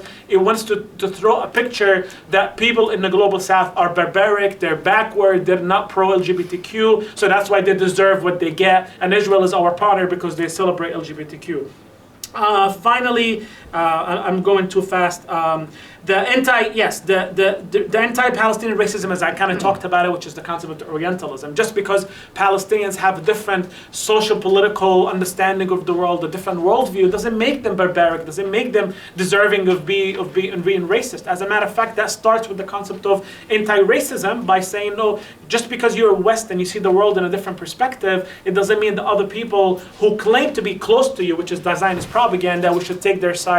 And that's unfortunately the concept of, the Anglo-Saxon or the concept of Jewish Christian kind of value system that they claim, that everybody else who doesn't follow these value systems are barbaric and they are our enemy. Unfortunately, this is ingrained in the consciousness of Westerners overall, that anybody who, close to them in their view of the world, specifically nowadays with the sexual identity, is their friend and their partner no matter what they do. And anybody who's not is automatically the enemy that should be tackled. And again, Ukraine and Russia is an example of that. Palestinians used to be called terrorists for throwing rocks at tanks, and now America is sending military people and volunteers to carry, AK-47s and M16 to go kill Russian soldiers. Now it's okay because, Ukraine is so-called part of, the NATO, part of Europe, that now, the language has changed. So again, and I know I'm moving so fast, I just want to cover all of them.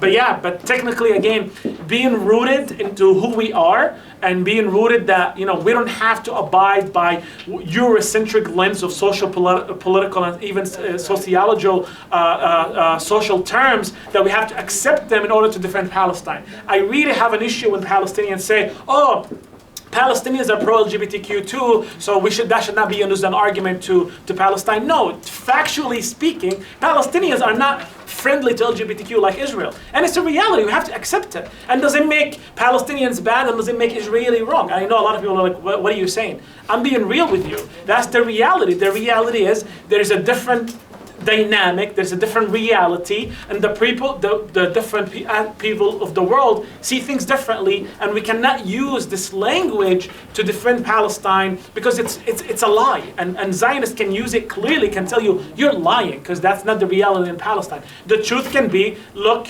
I appreciate how the West sees sexual identity, and Israel is using that for their benefit, but Palestinians and usually the global South see it differently.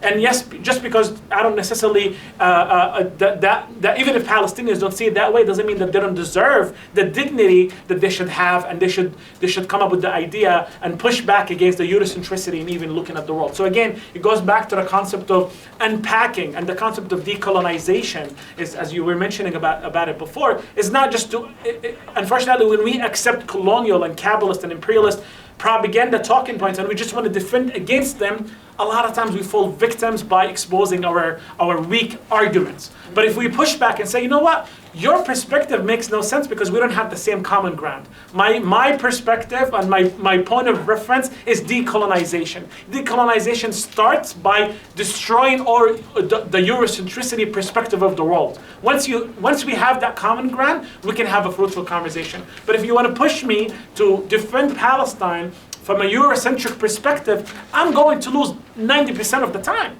Because the Eurocentric perspective was created to impose colonialism and imperialism. I hope I made sense. I just wanted to jump through them and link the dots. Thank you, that was amazing. That was really, really, really amazing, and thank you.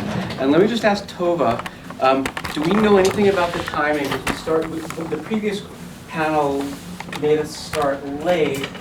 Do we have to wrap up like in the next 4 minutes? I think you can push it a little bit, but try to keep it. All right, we're gonna wrap up in the next 10 minutes. It says here 4 o'clock. Sorry, what? No. That's a different one. So I'm just gonna add a little. Okay, we have a tiny. Well, hold no. Yes, I want to cover what we're covering. Let me double check on another document. It is a lot. Okay. All right. Margaret, So thank you. Pictures, they help.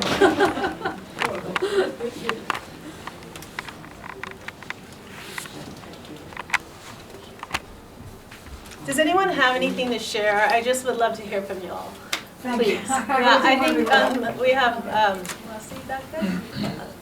Please. Yeah. Oh, Asantwar. Asante. Yes. Good afternoon. My name is Asantwar Toure. My pronouns are she, her, hers. Black Alliance for Peace. Comrade Jared, we need to talk later. All right? I just want to say real quickly to my comrade here what you just said. I definitely agree with you. I would only add that when it came to Uganda, Museveni deliberately used the Kill the Gays bill to not only clamp down on LGBTQ folks, but more specifically all the anti-IMF World Bank folks, all the women's rights groups, all the students that were protesting conditions in their universities and colleges, the water rights folks, the land rights folks, etc. That was deliberate. And he had these white, racist, Christian, right-wingers come over all around Uganda to save Uganda for the Christian whatever, right? So that needs to be looked at in context too. And if you read the Kill the Gays bill for yourself, it was some really sinister stuff in that bill, all right? So I would also say that in terms of messaging, my concern is the Zionists are running out of Negroes to buy. And now they got to go grab some folks. They got to grab Will Smith. They got to grab Chris Rock. They should have slapped both of them. Because they both been to Israel, right? Especially Chris Rock. Will Smith is real tight with IDF. Chris Rock performed in Israel in 2018. BDS wrote him a series of letters. He basically said, y'all leave me alone because I'm getting paid. So when black folks do this stuff on behalf of Zionism, and they're used strategically to try to justify it, because you know, black folks, yada, yada, yada. I don't care if their dreadlocks are down to their knees. I don't care if they got African clothes and African names. I don't care if they got a degree in whatever university, theological school. They can be backward and reactionary and pro-Zionist like anybody else.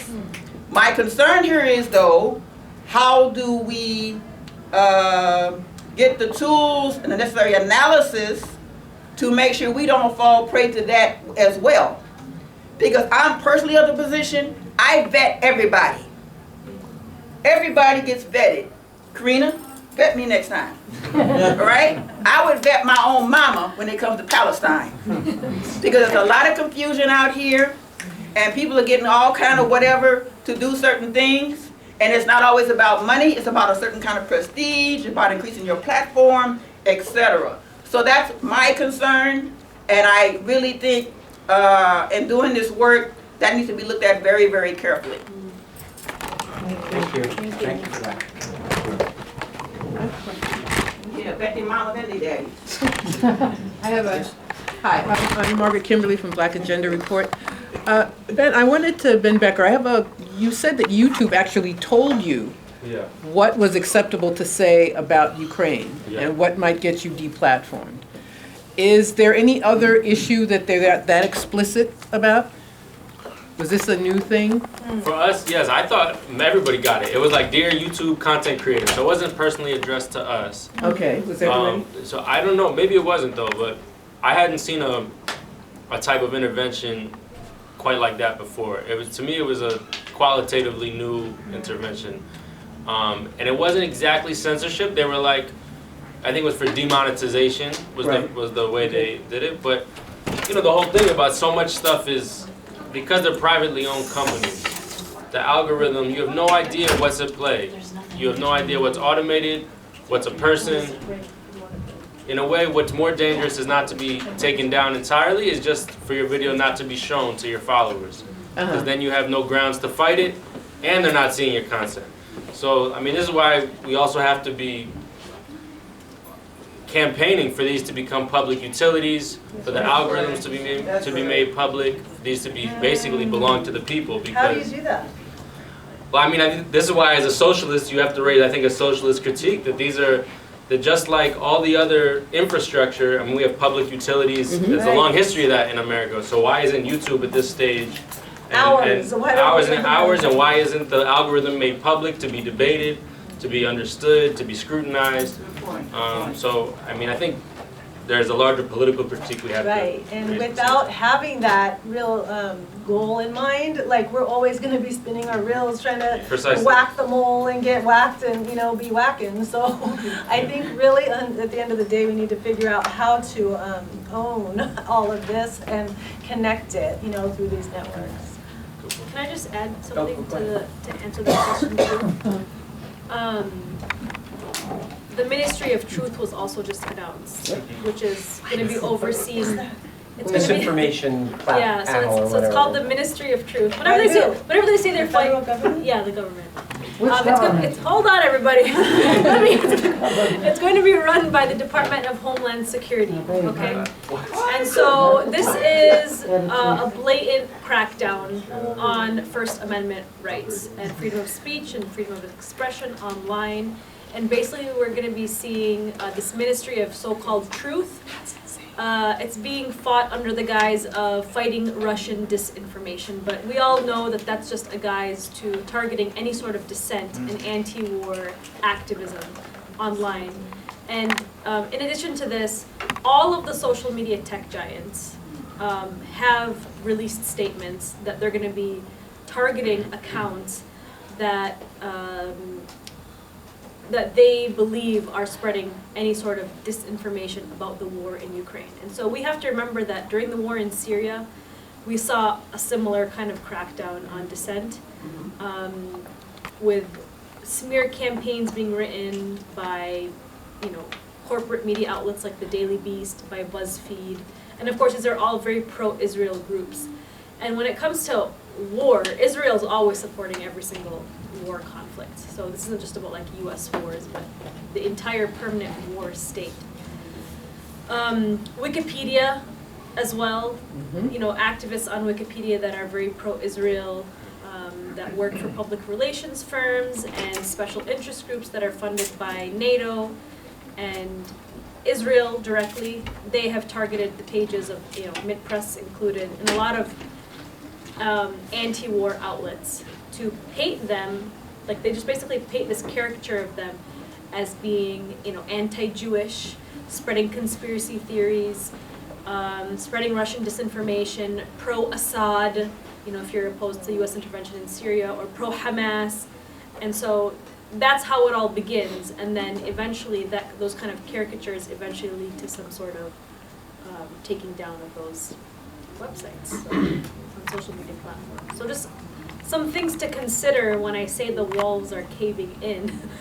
And one other thing that was that's being built now by the architects of the war on terror themselves and the people who wrote the Patriot Act is something called NewsGuard, which is a browser plugin that is now being lobbied to be by default on every single technological device across the country, and it already is in many Microsoft products, and it's a ranking system by NewsGuard, which again is run by and directed by literal figures of the architects of the war in Iraq and Afghanistan to target so-called fake news.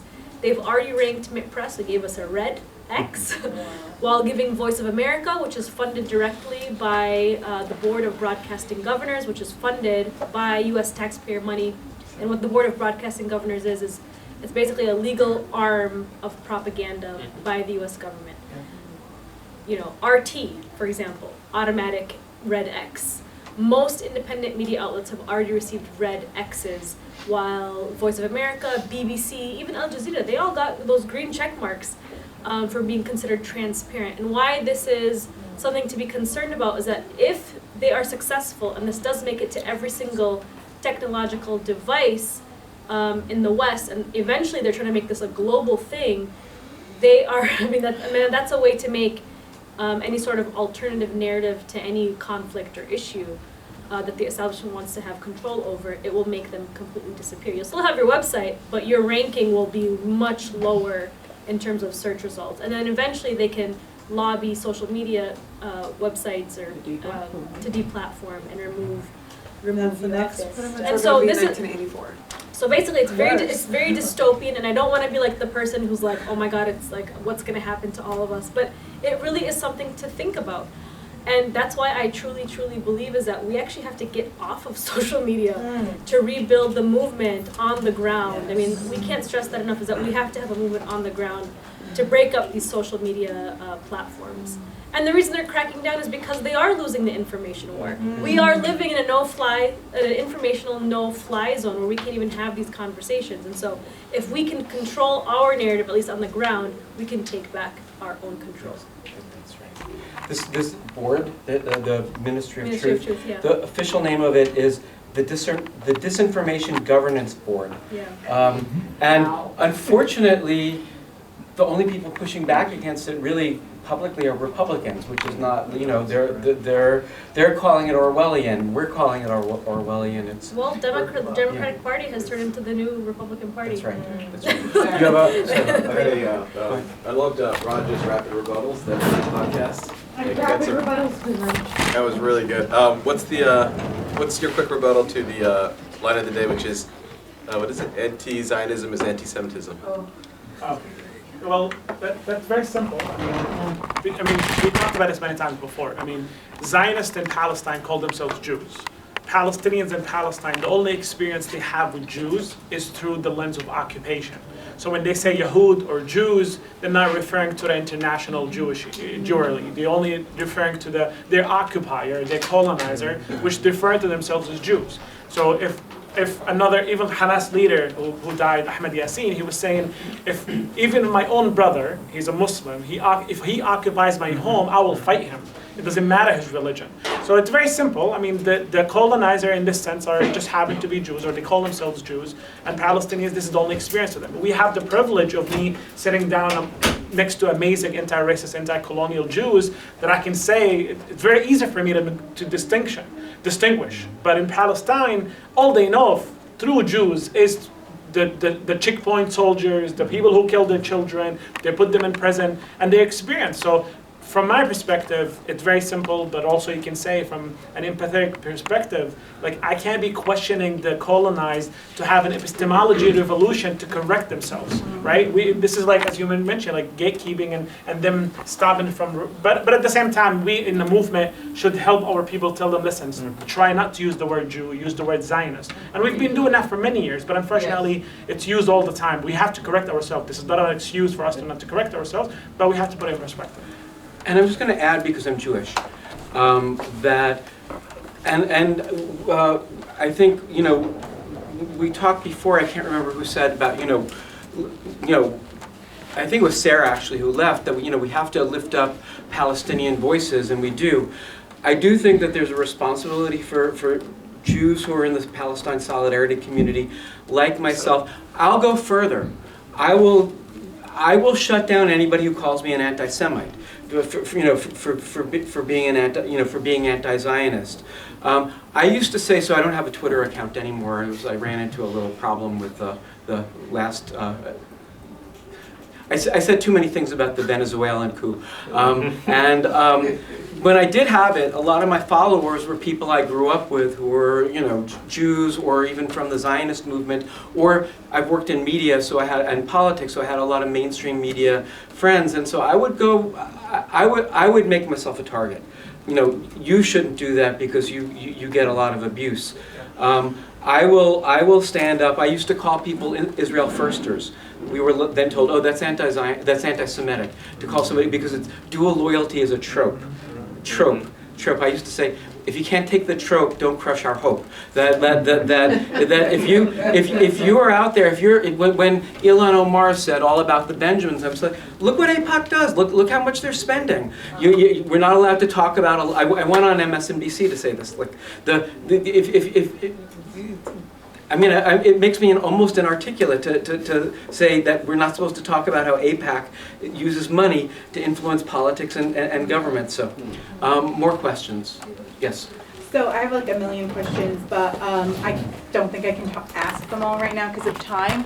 But I do want to say that I do actually, I run a not-for-profit grassroots movement that's based in Gaza where we have these conversations. And one of the things that we're working on right now is putting together a group of 20 individuals who are either journalist students or journalists to have weekly discussions with journalists who are in Gaza.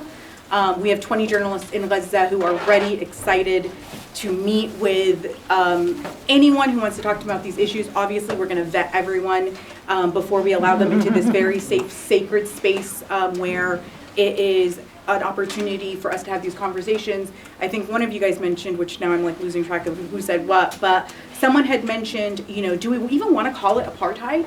Like, who's having that conversation? What Palestinians are deciding what we're calling it? Where is that conversation happening? We're trying to create a space. We're actually a women's rights organization. What is the name of the, sorry? It's called Healing Our Homeland, Merkaz Watan lil-Mar'a wal-Tifl. And so this is just kind of like a passion project that I'm just implementing on the side because of the need and because of the desire of the Palestinian population to have something like this. They want to be in the room with us like this. The people in Gaza want to be in here, and they should be in here. They should be part of this conversation we're having. Goes nowhere without them. They should be leading the conversation. They should be leading the conversation. Absolutely, they should be leading the conversation, and that's why our organization, we only hire people who live in Palestine. And we hire not only live in Palestine, they live in the area and community they serve. So it's not even just Palestine, and we even break it up as far as refugee camps and different communities. So we're not having someone in Sarat serving someone in Khan Yunis. You know, we are having people from their own community taking charge of their own resistance, what it looks like. So whoever is interested in participating in this conversation, reach out to me. We're on Instagram at Healing Our Homeland. We have a website that's, if anyone knows how to get a website on the internet, that would be really great. We're doing a VR project targeted for, yeah, what is the specific? Really? I'll talk to you. Yeah, let's talk about it. Can I just say that your kufiya and your dress is absolutely stunning. Thank you. It's so beautiful. I won it in an auction by the Kufiya Project. I don't know if you guys have heard about them, but they were doing an auction last Ramadan, or I think it was during the war. And yeah, thank you so much. Followed. Since we had a little more time, I just wanted to ask Dr. Muhtaseb, if close enough, who's on this panel but has been sitting in the audience and was actually out of the room when we got to the part that, Dr. Muhtaseb is a professor of media studies at Cal State University, San Bernardino, and I won't read the whole thing because it'll take up our time. But can you give us a little bit of perspective on what we've been talking about from your experience? Sure. Thank you so much. First, I acknowledge that we are all congregating on unceded, colonized land, indigenous lands. I just want to thank everyone. This was so informing for me. You see, I enjoyed just listening to those very important perspectives. And by the way, just disclaimer, I'm going to get all your contact information, and I will probably be interviewing very soon for a study I'm doing on the Palestinian digital resistance. So I guess that's why I was asked to come and talk about my study, which is on Palestinian digital resistance during Ma'arakat Sayf al-Quds last year, or the Unity Intifada, as some people, termed it, in May of last year.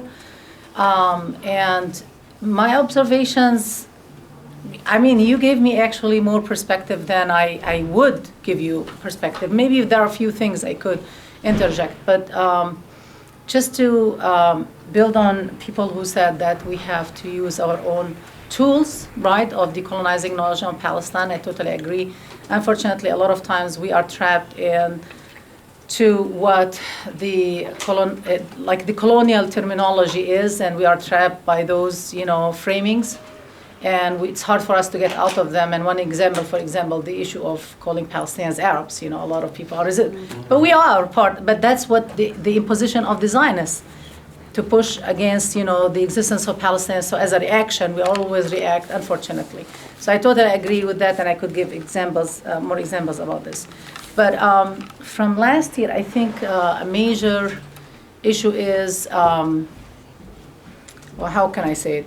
I just want us to not to fall into the trap of either looking at digital media as, from, how can I say it, technological deterministic view. It's all bad, it's all terrible. We do reconstruct, power relations. We very similar to mainstream media on the ground, etc.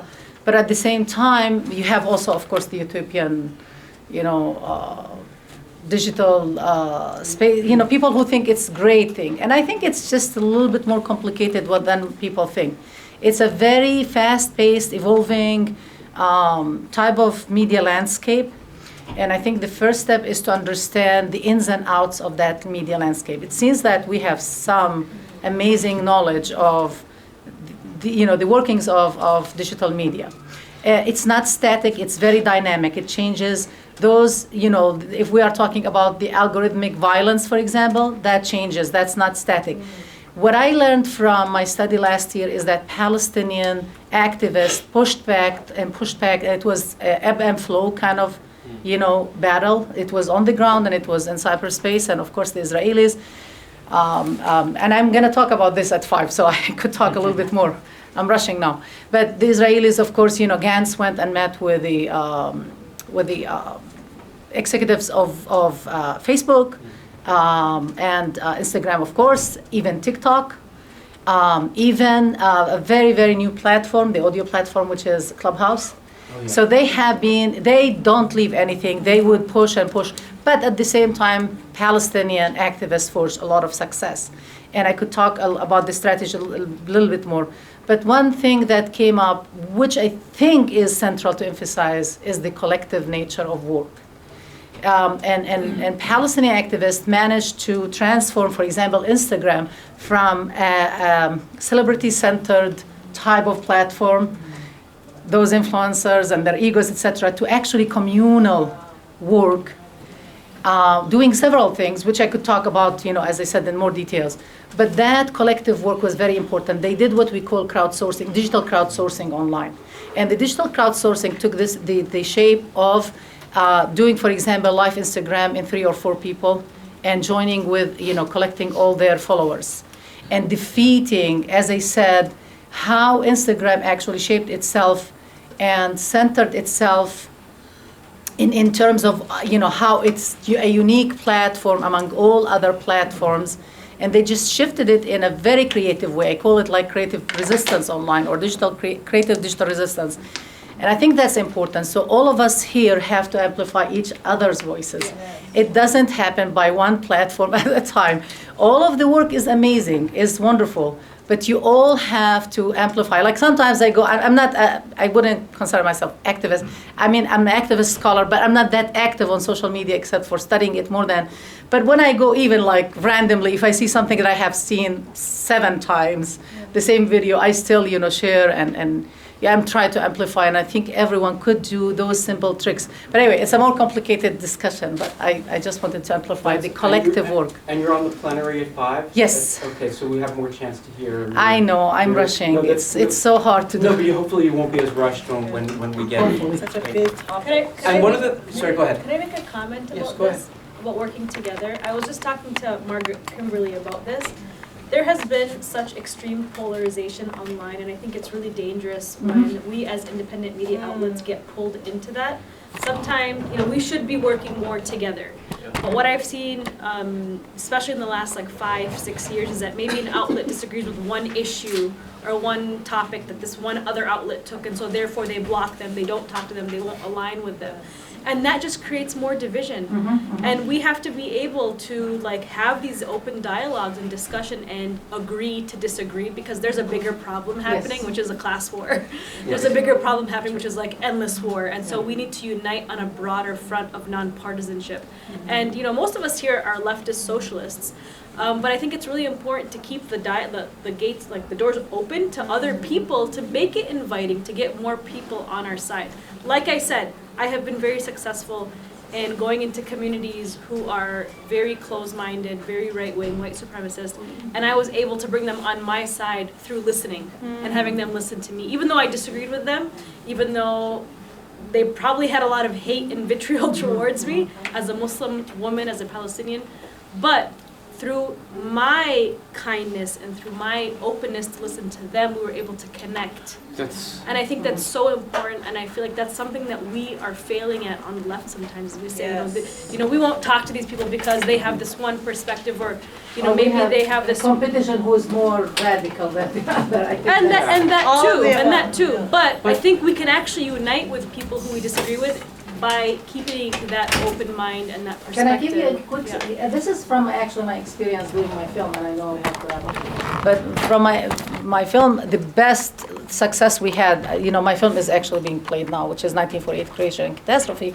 The best success was when we actually managed, in spite of all the silencing efforts by the Israeli lobby, including actually having the AIPAC guy coming to my own campus and trying to prevent last minute the screening on my own campus in California. He didn't succeed, is the fact that I had 200 mainly white rich people from Palm Desert who would have never come to my screening without their propaganda. So sometimes we know how to shift those colonized lands and defy. And I was like, this is the best thing ever happened. I don't want to preach to the choir anymore. I'm so happy I got all these people and some of them came and said, thank you so much. I thought this was a propaganda, but it's actually a very good film. Thank you for coming. Okay, we have to wrap, but I see Well, I had my hand up, and you basically just covered that one. When you mentioned Assad, I think it was you, and now it's Ukraine. People on social media are unfriending people for years over this one thing. It's all black and white.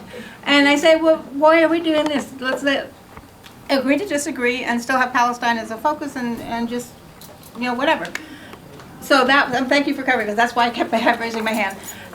But the other thing is, as far as anti-Semitism, what people need to study is, and it predates Herzl, is Christian Zionism is actually, to me as a Jew, the most anti-Semitic thing I've ever heard of in my life. So people need to always bring that up in conversation. Thank you. Just to say, I'll have it up on YouTube tonight. Put the camera on yourself. Oh, there's an idea. It'll be up on YouTube tonight. I'll put it Rising to Return. You have to Toma actually. Okay. I'm really sorry, I just really noticed you were videoing. You really need to ask if anybody has objections to being videoed. I usually don't bother. I'm sorry, we weren't planning on videoing any of the workshops. Oh, really? Because we wanted people to speak freely without.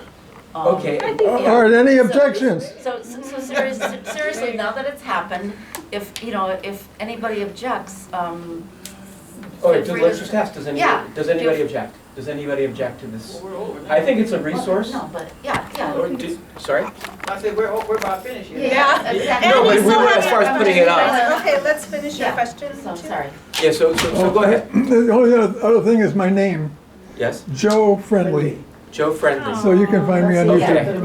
Okay, we've got to wrap this up. This has been a great discussion. It could have been longer, but I think we got a lot out of it. And I really, really have to thank our panelists, and not only for participating today, but for all the work that you do, and for bringing your spirits, and Noura for co-facilitating, and everybody who has helped even behind the scenes to put this whole conference together. It's just been really inspiring. How do we get contact information for you? Just because. Do we want to take a second and leave a sign-up